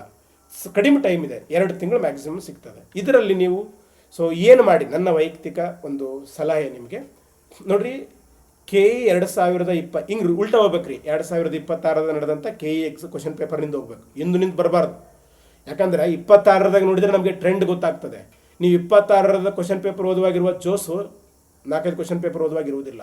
26 ನಡೆದಂಥ PUC ಅಂತದ, ಅದು SD ಇರ್ಬೋದು, ಜೂನಿಯರ್ ಅಸಿಸ್ಟೆಂಟ್ ಇರ್ಬೋದು, VA ಇರ್ಬೋದು, ಸೊ ಈ BMTC ಕಂಡಕ್ಟರ್ ಇರ್ಬೋದು, ಸುಮಾರು ಕ್ವಶನ್ ಪೇಪರ್ಗಳು ಎಲ್ಲ ಕಡೆ ಸಿಗ್ತವೆ. ಟೆಲಿಗ್ರಾಮ್ ಗ್ರೂಪ್ಗಳಲ್ಲಿ ಕೂಡ ಸಿಗ್ತವೆ. ನಾನು ಬೇಕಿದ್ರೆ ನಾನು ಟೆಲಿಗ್ರಾಮ್ ಗ್ರೂಪ್ಗಳಲ್ಲಿ ಕೂಡ ಶೇರ್ ಮಾಡ್ತೀನಿ. ಫೈನ್. ಇವುಗಳನ್ನು ಒಂದು ಕ್ವಶನ್ ಪೇಪರ್ನ ತೊಗೊಂಡು ಆ ಕ್ವಶನ್ ಪೇಪರ್ಗಳಲ್ಲಿ ಸುಮ್ಮನೆ ಒಂದು ಸಲ ಫಸ್ಟಿಗೆ ಒಂದೇ ಕ್ವಶನ್ ಪೇಪರ್ ತೊಗೊಳ್ಳಿ, ಕೇಳು, ಅಲ್ಲಿ IC ಎಷ್ಟು ಬಂದವ, ನೀವು ಕ್ವಶನ್ ಓದಿ ಹೆಂಗೆ ಬಂದವ, ಒಂದು ಲೈನ್ ಬಂದದೋ, ಒಂದು ಇಸಿ ಬರೆಯರಿ ಬಂದದೋ, 4-5 ಸ್ಟೇಟ್ಮೆಂಟ್ ಬಂದವೋ, IC ಎಷ್ಟು ಬಂದವ, ಸೀಸ್ ಪೆನ್ಸಿಲ್ ಮಾರ್ಕ್ ಹಾಕಿ. ಸೊ ನೆಕ್ಸ್ಟು ಸೈನ್ಸ್ ಎಷ್ಟು ಬಂದವ ನೋಡಿ, ಮೆಂಟಲ್ ಎಬಿಲಿಟಿ ನೋಡಿ, ಅಲ್ಲಿ cooperatives, land reforms, sociology, group C syllabus ಬಿಟ್ಟು ಉಳಿಕಿದ 90% ಕ್ವಶನ್ಸು GKನೇ ಇರ್ತಾವೆ. ಸೊ ಇವು ಒಂದು 4ರಿಂದ 5 ಕ್ವಶನ್ ಪೇಪರ್ ಆದರೂ ಮಿನಿಮಮ್ ಓದಿ. ಎಲ್ಲ ಕ್ವಶನ್ ಪೇಪರ್ 2021 ನಿಂತು ಈ ಕಡೆ ನೆನ್ಪಿಟ್ಕೊಂಡಿರ ಭಾಳಷ್ಟು PC ಆಸ್ಪಿರೆಂಟ್ಗಳಿಗೆ ಒಂದು ವಿಚಿತ್ರ ಮನಸ್ಥಿತಿ ಇದೆ. ಕ್ವಶನ್ ಪೇಪರ್ ಓದಿದ್ರೆ ಜಾಬ್ ಆಗುತ್ತೆ, ಆಗಲ್ಲ. ಕ್ವಶನ್ ಪೇಪರ್ ಓದಿದರೆ ನೀವು ಓದುವಂಥ ಕಂಟೆಂಟ್ ಎಕ್ಸಾಕ್ಟ್ ಕಂಟೆಂಟ್ ಓದ್ತೀರಿ. ಆ ಒಂದು ಕ್ವಶನ್ ಪೇಪರ್ ಕೇಳಿರ್ತಾರೆ, ಅದರದ್ದು ಆನ್ಸರ್ ಹುಡ್ಕೊಂಡು ಆಗೋದಿಲ್ಲ. ಸೊ ಅದ್ರ ಜೊತೆಗೆ ಒಂದು ಅಟ್ಲೀಸ್ಟ್ 2024-22 ನಡೆದಂಥ ಕಾನ್ಸ್ಟೇಬಲ್ 1 ಅಥವಾ 2 ಕಾನ್ಸ್ಟೇಬಲ್ ಕ್ವಶನ್ ಪೇಪರ್ಗಳು ಆ ಕ್ವಾಲಿಟಿ ಕ್ವಶನ್ ಬರುವುದಿಲ್ಲ. ಅಟ್ಲೀಸ್ಟ್ ಯಾವ ಸಬ್ಜೆಕ್ಟ್ ಮೇಲೆ ಕೇಳಿದ್ದಾರೆ. ಉದಾಹರಣೆಗೆ ಈಗ ನೈತಿಕ ಶಿಕ್ಷಣ ಅಂತ ಹೇಳಿದಿರಿ, ಈ ನೈತಿಕ ಶಿಕ್ಷಣ ಅನ್ನೋದು KE ನಡೆಸಿರುವಂಥ VA ಕ್ವಶನ್ ಪೇಪರಲ್ಲಿ ಸಿಗೋದಿಲ್ಲ. ಕಾನ್ಸ್ಟೇಬಲಲ್ಲಿ 1-2 ಕ್ವಶನ್ ಸಿಗ್ತವೆ. ಸೊ ಇದರಲ್ಲಿ ಪಠ್ಯಕ್ರಮ ಗೊತ್ತಾಗುತ್ತೆ. ಸೊ ಕ್ವಶನ್ ಪೇಪರ್ಗಳನ್ನು ಹೆಂಗೆ ಓದಬೇಕು, ಏನನ್ನು ಓದಬೇಕು, ಯಾವ ಗುಣಮಟ್ಟದ ಪ್ರಶ್ನೆಗಳು ಬರ್ತಾ ಇದ್ದಾವೆ ಅನ್ನೋದಕ್ಕೆ ಓದಬೇಕೆ ಹೊರತಾಗಿ ಅದನ್ನು ಓದಿದ್ರೆ ಸಾಕು ಎಕ್ಸಾಮಲ್ಲಿ ಬರುವಂಥದ್ದು ಇರೋದಿಲ್ಲ. ಸೊ ಇಲ್ಲ ಸರ್, ನಾವು ಈಗಾಗಲೇ ಸಬ್ಜೆಕ್ಟ್ ವೈಸ್ ಓದ್ತಾ ಇದ್ದೀವಿ, ಸೊ ಮತ್ತೆ ಹೊಸದಾಗಿ ಹೊಸ ಪುಸ್ತಕಗಳನ್ನು ಓದಕ್ಕೆ ಹೋಗಬೇಡಿ, ಜಸ್ಟ್ ರಿವಿಷನ್ ಮಾಡಿ. ಸರ್ ನಿಮಗೆ 2 ತಿಂಗಳಲ್ಲಿ ಎಲ್ಲ ರಿವಿಷನ್ ಮಾಡೋಕ್ಕಾಗಿಲ್ಲ ಅಂತ ಕೇಳಿದರೆ ಸಬ್ಜೆಕ್ಟ್ ವೈಸು ನಾವೇನು ಇಂಪಾರ್ಟೆಂಟ್ ಟಾಪಿಕ್ಸ್ ಅಂತ ಕರಿತೀವಿ, ಅದು ಯಾವಾಗ ಗೊತ್ತಾಗುತ್ತೆ, ಯಾರೋ ಹೇಳಿದ್ದನ್ನು ಇಂಪಾರ್ಟೆಂಟ್ ಟಾಪಿಕ್ ಅನ್ನೋದಕ್ಕಿಂತ ನೀವೊಂದು 4ರಿಂದ 5 ಕ್ವಶನ್ ಪೇಪರ್ ರಿವಿಷನ್ ಮಾಡಿದರೆ, ಫಾರ್ ಎಕ್ಸಾಂಪಲ್ ಈಗ ಸಂವಿಧಾನದಲ್ಲಿ ಮೂಲಭೂತ ಹಕ್ಕುಗಳು ಅಂತ ಇದ್ದರೆ ಅರ್ಥ ಮಾಡ್ಕೊಂಡ್ಬಿಡ್ಬೇಕು, ಮೂಲಭೂತ ಹಕ್ಕು ಪರ್ಫೆಕ್ಟ್ ಓದಬೇಕು. ಪ್ರಿಯಂಬಲ್ ಪ್ರಸ್ತಾವನೆ ಮೇಲೆ ಕ್ವಶನ್ ಕೇಳ್ತಾ ಇದ್ದಾರೆ, ಒಂದು 5 ಕ್ವಶನ್ ಪೇಪರಲ್ಲಿ ಒಂದು 2-3ರಲ್ಲಿ ಬಂದಿದೆ ಅಥವಾ 1ರಲ್ಲಿ ಬಂದಿದೆ ಅಂದ್ರೂ ಕವರ್ ಮಾಡ್ಕೋಬೇಕು. ಈ ರೀತಿ ಫೈನ್. ಸೊ ಇದನ್ನು ಆಲ್ರೆಡಿ ಓದಿದಂಥವ್ರು ಮತ್ತೆ ಹೊಸದಾಗಿ ತಲೆ ಕೆಡಿಸೋಕೆ ಹೋಗಬೇಡ್ರಿ. ಸರ್ ನಾನು ಇಲ್ಲಿವರೆಗೆ ಸಬ್ಜೆಕ್ಟ್ ವೈಸ್ ಓದೇ ಇಲ್ಲ, ಫಸ್ಟ್ ಟೈಮ್ ಸ್ಟಾರ್ಟ್ ಮಾಡಿದ್ದೀನಿ, ನೀವೇನು ಮಾಡಿ, ಸೊ ಅಗೇನ್ ನಾನು ಹೇಳಿದ್ನೆಲ್ಲ ಮಾರ್ಗದರ್ಶಕರ ಒಂದು ಹೆಲ್ಪ್ ತೊಗೊಳ್ಳಿ. ಸುಮಾರು ಜನ ಯೂಟ್ಯೂಬ್ಗಳಲ್ಲಿ ಫ್ರೀ ಆಗಿ ಸುಮಾರು ಜನ ಗೈಡ್ ಮಾಡ್ತಾರೆ. ಸೊ 1000-2000 ರೂಪಾಯಿ ಸೊ ಕುಡಿದು ತಿಂದು ಖರ್ಚು ಮಾಡ್ತೀರಿ, ಯಾವುದೋ ಬೆಂಗಳೂರು ಹೋಗ್ತೀರಿ, ಯಾವುದೋ ದಾಂಡೇಲಿ ಸುಡುಗಾಡು ಟ್ರಿಪ್ ಮಾಡ್ತಿರ್ತೀರಿ, ಅವಾಗೇನು ಬ್ಯಾನಿ ಆಗೋದಿಲ್ಲ. ಸೊ ಮೊಬೈಲಿಗೆ ಒಂದು ತಿಂಗಳಿಗೆ 400 ರೂಪಾಯಿ ರೀಚಾರ್ಜ್ ಮಾಡ್ತೀರಿ. ಸೊ ಕೆಲವೊಂದು ಸಲ ಒಂದು ಈ ಕಾಂಪಿಟೇಟಿವ್ ಫೀಲ್ಡಲ್ಲಿ 1-2% ಜನ ಹುಡುಗರು ಅದಾವೆ, ಅವೇನಿಲ್ಲ ಬರೀ ಓದೋದಕ್ಕಿಂತ ಬರೀ ಉಸಾಬರಿ ಮಾಡ್ಕೊತ ತಿರುಗಾಡ್ತಾವೆ. 5-10 ವರ್ಷ ಆದ್ರೆ ನೌಕರಿನೇ ಸಿಗೋದಿಲ್ಲ. ಸೊ ಹಾಗಾಗಿ ಗೈಡ್ ತೊಗೊಳ್ರಿ, ಅವಕಾಶ ಸಿಕ್ಕಿದೆ, ಏನು ಮಾಡ್ತೀರೋ ಗೊತ್ತಿಲ್ಲ, ಕ್ಲಾಸ್ ನೋಡ್ತಿರೋ ಏನು ಮಾಡ್ತಿರೋ ಓದಿ ಸೆಲೆಕ್ಟ್ ಆಗಿಬಿಡ್ರಿ. ಸೊ ಟಾಪಿಕ್ಗಳನ್ನು ಚೂಸ್ ಮಾಡ್ಕೊಳ್ಳಿ. ನೀವೇ ಪ್ರಿವಿಯಸ್ ಇಯರ್ ಕ್ವಶನ್ ಪೇಪರ್ ಓದಿದ್ರೆ ನಿಮಗೆ ಗೊತ್ತಾಗುತ್ತೆ. ಈ ಫಸ್ಟ್ ಟೈಮ್ ಇರ್ತೀರಿ, ಜಸ್ಟ್ ಫಸ್ಟ್ ಟೈಮ್ ಓದಕ್ಕೆ ಸ್ಟಾರ್ಟ್ ಮಾಡಿರ್ತೀರಿ ಅಂಥವ್ರುಗಳಿಗಾಗಿ ಸೊ ಮಾರ್ಗದರ್ಶಕರ ಹೆಲ್ಪ್ ತೊಗೊಂಡ್ರೆ ಒಳ್ಳೆಯದು. ಓದಲು ಸಾಧ್ಯವಾಗದೇ ಇದ್ದರೆ, ಅಂದರೆ ನಾನು ಇಷ್ಟೆಲ್ಲ ಓದೋಕ್ಕಾಗಿಲ್ಲ ಅಂತ ಕೇಳಿದ್ರೆ, ಒಂದು ಸುಮ್ಮನೆ ಆಲ್ ಇನ್ ಒನ್ ಎಲ್ಲ ಸಬ್ಜೆಕ್ಟ್ ಇರುವಂಥ ಬುಕ್ ತೊಗೊಳ್ಳಿ. ಉದಾಹರಣೆಗೆ ನಾನು ರೆಕಮೆಂಡ್ ಮಾಡುವಂಥದ್ದು ಪ್ರಮೋಷನ್ ಅಲ್ಲ, ಅದಕ್ಕೆ ಅವಶ್ಯಕತೆ ಇಲ್ಲ. ಪರಮ್ ಅಂತ ಬುಕ್ ಇದೆ, ಸೊ ಚಿಗುರು ಅಂತ ಬುಕ್ ಇದೆ, ಸಾಮಾನ್ಯ ಅಧ್ಯಯನ ಅಂತ ಇನ್ನೊಂದು ಯಾವುದೋ ಬುಕ್ ಇರ್ತದೆ ಅಂತ ಒಂದು ಬುಕ್ಕನ್ನು ತಗೊಳ್ಳಿ. ಅಲ್ಲಿ ಕಾನ್ಸ್ಟಿಟ್ಯೂಷನ್ ಇದೆ, ಒಂದು 20 ಪೇಜ್ ಕೊಟ್ಟಿರ್ತಾರೆ.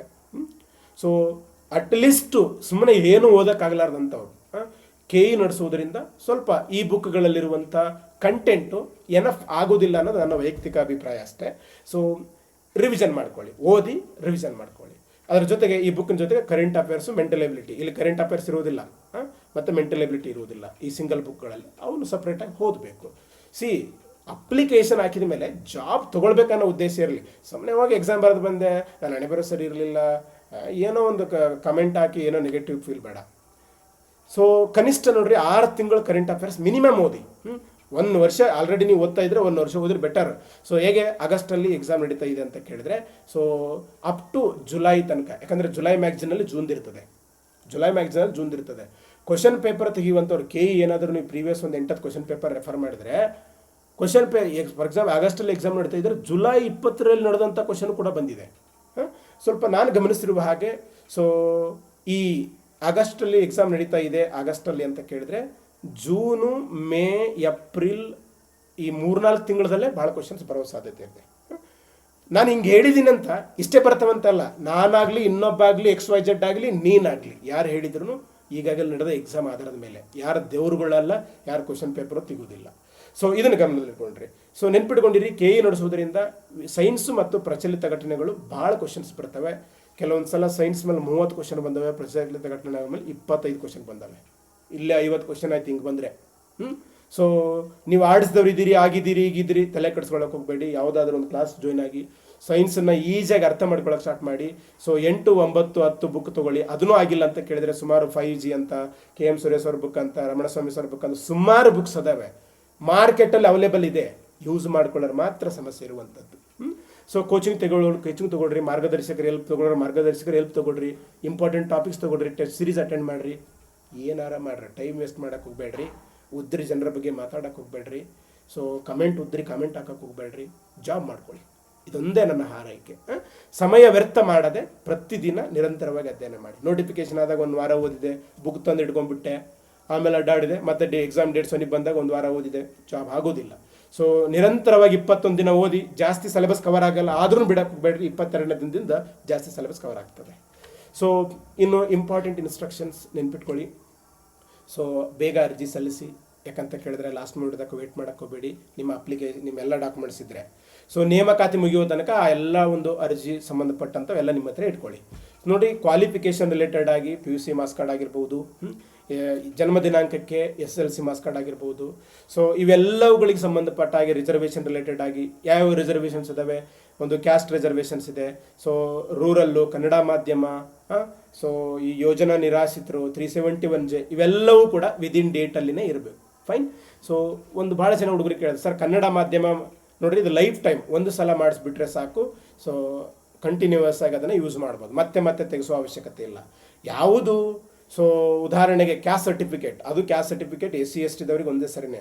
ಒಳ ಮೀಸಲಾತಿ ಇರೋದ್ರಿಂದ ತೆಗೆಸಿದ್ರೆ ಬೆಟರ್. ಎಲ್ಲಿ ಕೂಡ ಸೊ ಈಗ ತೆಗೆಸಿಲ್ಲ ಅಂದ್ರೂ ಕೂಡ ಸೊ ನಾಳೆಗೆ ನೀವು ಡಾಕ್ಯುಮೆಂಟ್ ವೆರಿಫಿಕೇಷನ್ ಕೊಡಲೇಬೇಕಾಗತ್ತೆ. ಜಸ್ಟ್ ನಿಮಗೆ SC ಸರ್ಟಿಫಿಕೇಟ್ ಇದ್ದರೂ ನಡೀತದೆ. ನೋಟಿಫಿಕೇಷನ್ ಎಲ್ಲಿ ಪರ್ಟಿಕ್ಯುಲರ್ ಆಗಿ ಹೇಳಿಲ್ಲ. ಫೈನ್. ಸೊ ಕನ್ನಡ ಮಾಧ್ಯಮ ಮತ್ತು ಗ್ರಾಮೀಣ ಮಾಧ್ಯಮ ಸರ್ಟಿಫಿಕೇಟು ಲೈಫ್ ಟೈಮ್ ವ್ಯಾಲಿಡಿಟಿ ಇರ್ತದೆ. ಸೊ SC ಒಳ ಮೀಸಲಾತಿಗೆ ಸಂಬಂಧಪಡುವಂಥವ್ರು ಹೊಸ ಕ್ಯಾಸ್ಟ್ ಸರ್ಟಿಫಿಕೇಟ್ ಇದ್ದರೆ ತಲೆ ಕೆಡಿಸೋ ಅವಶ್ಯಕತೆ ಇರಲ್ಲ. ಇಲ್ಲಂದ್ರೂ ಅರ್ಜಿ ಸಲ್ಲಿಸಿ ಏನೂ ಆಗೋದಿಲ್ಲ. ಸೊ ಆ್ಯಂಡ್ ಒಂದು ಪರ್ಟಿಕ್ಯುಲರು ನಿಮ್ಮ ಕ್ಯಾಸ್ಟ್ ಸರ್ಟಿಫಿಕೇಟಲ್ಲಿ, ಆದಾಯ ಸರ್ಟಿಫಿಕೇಟಲ್ಲಿ ಶಿಕ್ಷಣಕ್ಕಾಗಿ ಅಥವಾ ಬೇರೆ ಯಾವುದೋ ಒಂದು ಸವಲತ್ತಿಗಾಗಿ ಅಂತ ಇರಬಾರ್ದು. ಇಲ್ಲಾಂದ್ರೆ ನಡೀತದೆ. ಉದ್ಯೋಗಕ್ಕಾಗಿ ಅಂತ ಇಲ್ಲಂದು ಅದು ಉದ್ಯೋಗಕ್ಕಾಗಿಯೇ ಇರಬೇಕು. ಅರ್ಥ ಏನು ಗೊತ್ತಾ? ಫಾರ್ ಎಕ್ಸಾಂಪಲ್ ನಿಮ್ಮ ಕ್ಯಾಸ್ಟ್ ಸರ್ಟಿಫಿಕೇಟ್ ಇದೆ, ಅದರಲ್ಲಿ ಏನೂ ಇಲ್ಲ, ಉದ್ಯೋಗನಿಲ್ಲ, ಶಿಕ್ಷಣ ಇಲ್ಲ, ನಡೀತದೆ.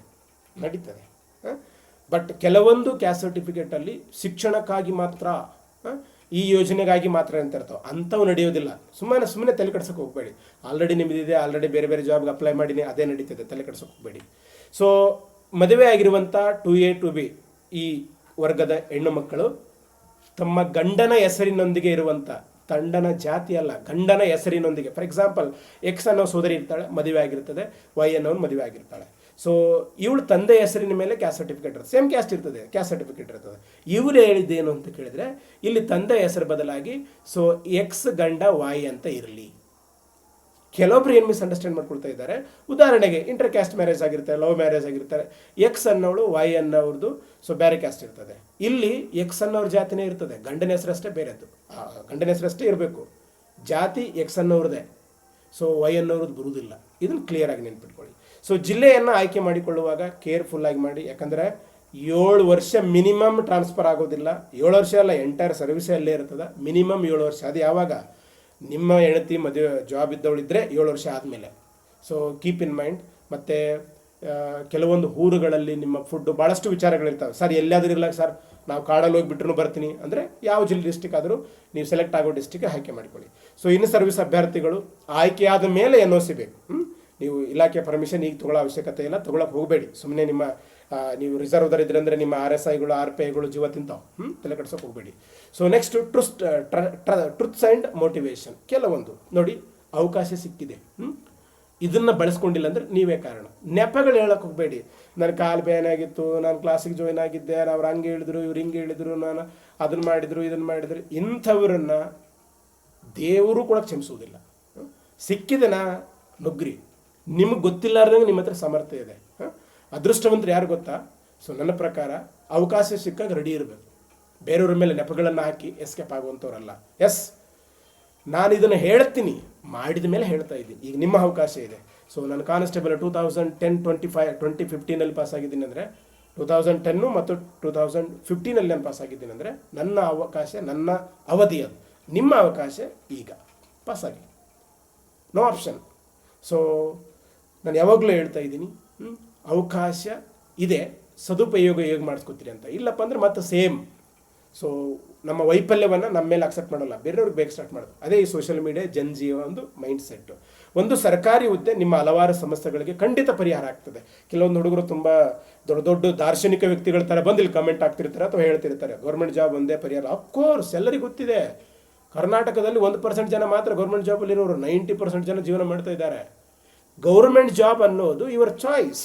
ಈ ನೀವು ಇಲ್ಲಿ ಓದಕ್ಕೆ ಬಂದಿರುವಂಥದ್ದು it is a voluntary unemployment, ಸ್ವಯಂ ಪ್ರೇರಿತ ನಿರುದ್ಯೋಗ. ಇದು ನಿನ್ನ ಸ್ವಯಂ ಆಗಿ ಬಂದಂಥದ್ದು, ಇಲ್ಲಿ ಫೇಸ್ ಮಾಡಬೇಕು.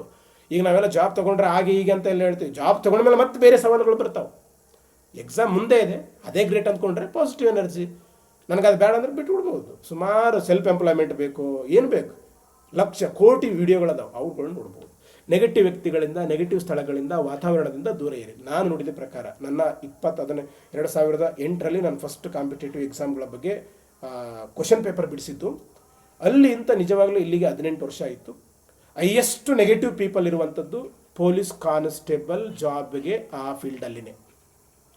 ಹೈಯೆಸ್ಟ್ ನೆಗೆಟಿವ್ ಪ್ಲೇಸಸ್ಗಳಿರುವಂಥದ್ದು ಪೊಲೀಸ್ ಕಾನ್ಸ್ಟೇಬಲ್ ಹೋದ ಸ್ಥಳಗಳಲ್ಲಿನೇ. ಯಾಕೋ ಗೊತ್ತಿಲ್ಲ ನನಗೆ.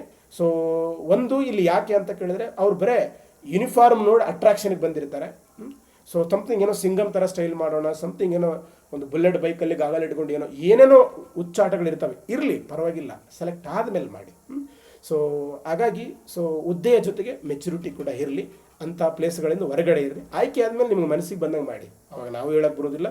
ಸೊ ಅದು ನಿಮ್ಮ ಸಂಸ್ಕಾರ, ನಿಮ್ಮ ಮೌಲ್ಯಗಳ ಮೇಲೆ ಡಿಪೆಂಡ್ ಆಗಿರ್ತದೆ.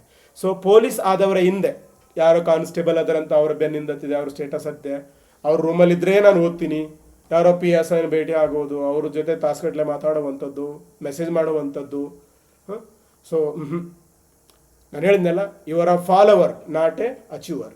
ಸೊ ನೀವೇ ಕಾನ್ಸ್ಟೇಬಲ್ ಆಗಿ, ನೀವೇ ಪೊಲೀಸ್ ಆಗಿ, ನಿಮ್ಮ ಜೊತೆಗೆ 300-400 ಜನ ಒಂದು ಟ್ರೈನಿಂಗ್ ಸೆಂಟ್ರಲ್ಲಿ ಇರ್ತಾರೆ. ಅವರೆಲ್ಲರಿಗೂ ಮಾವ ಅನ್ಬೋದು, ಫ್ರೆಂಡ್ ಅನ್ಬೋದು, ಗೆಳೆಯ ಅನ್ಬೋದು, ಅಣ್ಣತಮ್ಮ ಅನ್ಬೋದು. Fine, that's a very clear. Next, ಇದು ಯೂನಿಫಾರ್ಮ್ ಪೋಸ್ಟ್ ಇದೆ. ಸೊ ನೆನ್ಪಿಟ್ಕೊಳ್ಳಿ, ನೀವು ಪೊಲೀಸ್ ಬಗ್ಗೆ ಎಷ್ಟು ನೆಗೆಟಿವ್ ಆದರೂ ನೋಡಿರ್ಬೋದು. ನಾನು ಪೊಲೀಸ್ ಇಲಾಖೆಗೆ ಹೋದ ಮೇಲೆ ಹೇಳ್ತಾ ಇದ್ದೀನಿ, ಅಲ್ಲಿ ಕೆಟ್ಟ ಜನ ಇರುವಂಥದ್ದು 10-20% ಅಷ್ಟೇ. ಆ 10-20% ಕೆಟ್ಟತನದಲ್ಲಿ 80% ಒಳ್ಳೆತನ ಕಾಣೋದೇ ಇಲ್ಲ. ಅದನ್ನು ಯಾವ ಮೀಡಿಯಾದವರು ಪಬ್ಲಿಷ್ ಮಾಡೋದಿಲ್ಲ, ಪಬ್ಲಿಸಿಟಿ ಮಾಡೋದಿಲ್ಲ, ಯಾವ ವ್ಯಕ್ತಿಗಳು ಕೂಡ ನಮಗೆ ಹೇಳೋದು. ನಮಗೆ 10 ಜನರಲ್ಲಿ 9 ಜನ ನಮ್ಮನ್ನು ತುಂಬ ಇಷ್ಟಪಡ್ತಾರೆ, ತುಂಬ ರೆಸ್ಪೆಕ್ಟ್ ಕೊಡ್ತಾರೆ. ಯಾರೋ ಒಬ್ಬನು ಟೀಕೆ ಮಾಡ್ತಿರ್ತಾನೆ, ಹೊಟ್ಟೆ ಕಿಚ್ಚು ಪಡ್ತಿರ್ತಾನೆ. ನಮ್ಮ ಗಮನ 9 ಮೇಲೆಗಿಂತ ಒಬ್ಬನ ಬಗ್ಗೆನೇ ಬರ್ತದೆ. ಸೇಮ್ ನಮ್ಮ ಗಮನ ಯಾವಾಗಲೂ ನೆಗೆಟಿವ್ ಇದ್ದವ್ರ ಮೇಲೆ ಹೋಗ್ತದೆ.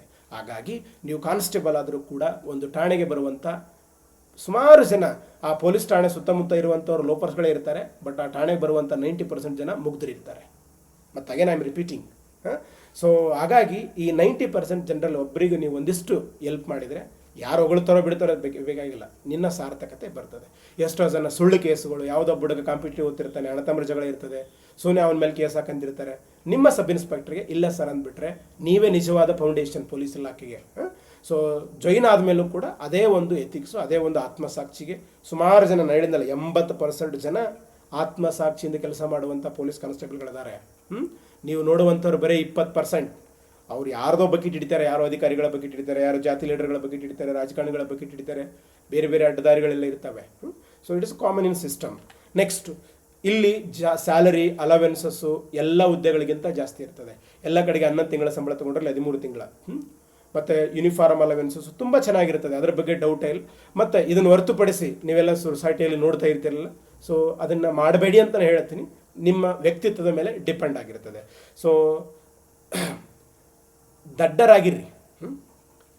ನೀವು ದಡ್ರಿದ್ರೆ ಪರವಾಗಿಲ್ಲ, ಇಂದಲ್ಲ ನಾಳೆ ಜಾಣರಾಗ್ತೀರಿ, ಆದರೆ ದರಿದ್ರಗಳಾಗಕ್ಕೆ ಹೋಗ್ಬೇಡಿ. ಅಂದರೆ ಇವತ್ತು ನೀವು ಓದಿ ಹುದ್ದೆ ಸಿಕ್ಕಿಲ್ಲ ಅಂದ್ರೆ ಪರವಾಗಿಲ್ಲ, ಓದಲಾರದೆ ಸುಮ್ಮನೆ ಅವ್ರಿಗೆ ಬೇಕು ಅಂತ ಇವ್ರಿಗೆ ಬೇಕು ಅಂತ ಹಾಲಾಯಿತು ಕುಂಬಳಾಯಿತು ಅಂತ ಕಥೆ ಹೇಳ್ಕೊಂಡು ಅವರಿಗೆ ದರಿದ್ರಗಳಂತ ಕರಿತೀವಿ ನಾವು. ದಡ್ಡ ಆದವನು ಶಾಣನಾಗ್ತಾನೆ, ದರಿದ್ರ ಆದವನು ಯಾವತ್ತೂ ಉದ್ಧಾರ ಆಗೋದಿಲ್ಲ. ಸೊ ಬಡತನ, ಮನೆ ಸಮಸ್ಯೆಗಳು, ಫೈನಾನ್ಷಿಯಲ್ ಪ್ರಾಬ್ಲಮ್ ಇದ್ದಾವೆ, ಲವ್ ಫೇಲ್ಯೂರು, ಫ್ರೆಂಡ್ಶಿಪ್ ಫೇಲ್ಯೂರು, ಯಾವನೋ ಎನಿಮಿ ಇದ್ದಾನೆ. ಸೊ ನಾನು ಕನ್ನಡ ಹಳ್ಳಿದಾಗ ಓದಿನಿ ಸರ್, ನನಗೆ ಅಷ್ಟು ಐಡಿಯಾ ಇಲ್ಲ. ಕನ್ನಡ ಮಾಧ್ಯಮ ಸರ್, ನನಗೆ ಯಾರೂ ಗೈಡ್ ಇಲ್ಲ ಸರ್, ಪರ್ಸನಲ್ ಮೆಂಟರ್ ಇಲ್ಲ ಸರ್. 2026ರಲ್ಲಿ ಇವುಗಳನ್ನು ಹೇಳುವಂಥ ಮುಟ್ಟಾಳ, ಅವನಂಥ ಮುಟ್ಟಾಳ ಬೇರೆ ಯಾರೂ ಇಲ್ಲ. ನುಗ್ಗಿ ಬಿಡಿ ಸ್ನೇಹಿತರೆ. 21-20 ಏಜು, ನಿಮ್ಮ ಏಜ್ನವರು ಬೇರೆ ದೇಶದಲ್ಲಿ ಪ್ರಧಾನಮಂತ್ರಿಗಳಾಗಿದ್ದಾರೆ. ಸೊ ನೆಪಗಳು ಹೇಳಕ್ಕೆ ಹೋಗಬೇಡಿ. ಇವೆಲ್ಲವುಗಳಿಗೆ ಪರಿಹಾರ ಒಂದೇ, ನಿಮ್ಮ ಯಶಸ್ಸು. ಅದನ್ನು ಮಾಡಿ. ಸೊ ಇದು ಇವತ್ತಿನ ವಿಡಿಯೋ ಆಗಿತ್ತು. ತುಂಬ ಭಾಳಷ್ಟು ಲೆಂತಿ ಇರ್ತದೆ. ದ ರೀಸನ್ ಏನಂತ ಕೇಳಿದ್ರೆ ಪ್ರತಿಯೊಂದು ಹೇಳಬೇಕಲ್ಲ, ಹಾಗಾಗಿ ಸುಮ್ಮನೆ ನೋಟಿಫಿಕೇಶನ್ ಓದ್ಕೊಂತ ಹೋದರೆ ಅದು ಕೂಡ 20 ನಿಮಿಷ ಮುಗಿತಿದೆ. ಸೊ ಮತ್ತೆ ಈ ಪ್ರತಿಯೊಂದು ಇನ್ ಡೀಟೇಲ್ಡ್ ಆಗಿ ಈ ಇಂಪಾರ್ಟೆಂಟ್ ಟಾಪಿಕ್ಸು, ಬೇರೆ ಬೇರೆ ವಿಚಾರಗಳ ಬಗ್ಗೆ ಸೊ ವಿಡಿಯೋ ಮಾಡ್ತೀನಿ ಮುಂದಿನ ದಿನಗಳಲ್ಲಿ ಅಂತ ಹೇಳುತ್ತಾ ಈ ಒಂದು ವಿಡಿಯೋನ ಮುಗಿಸ್ತೀನಿ.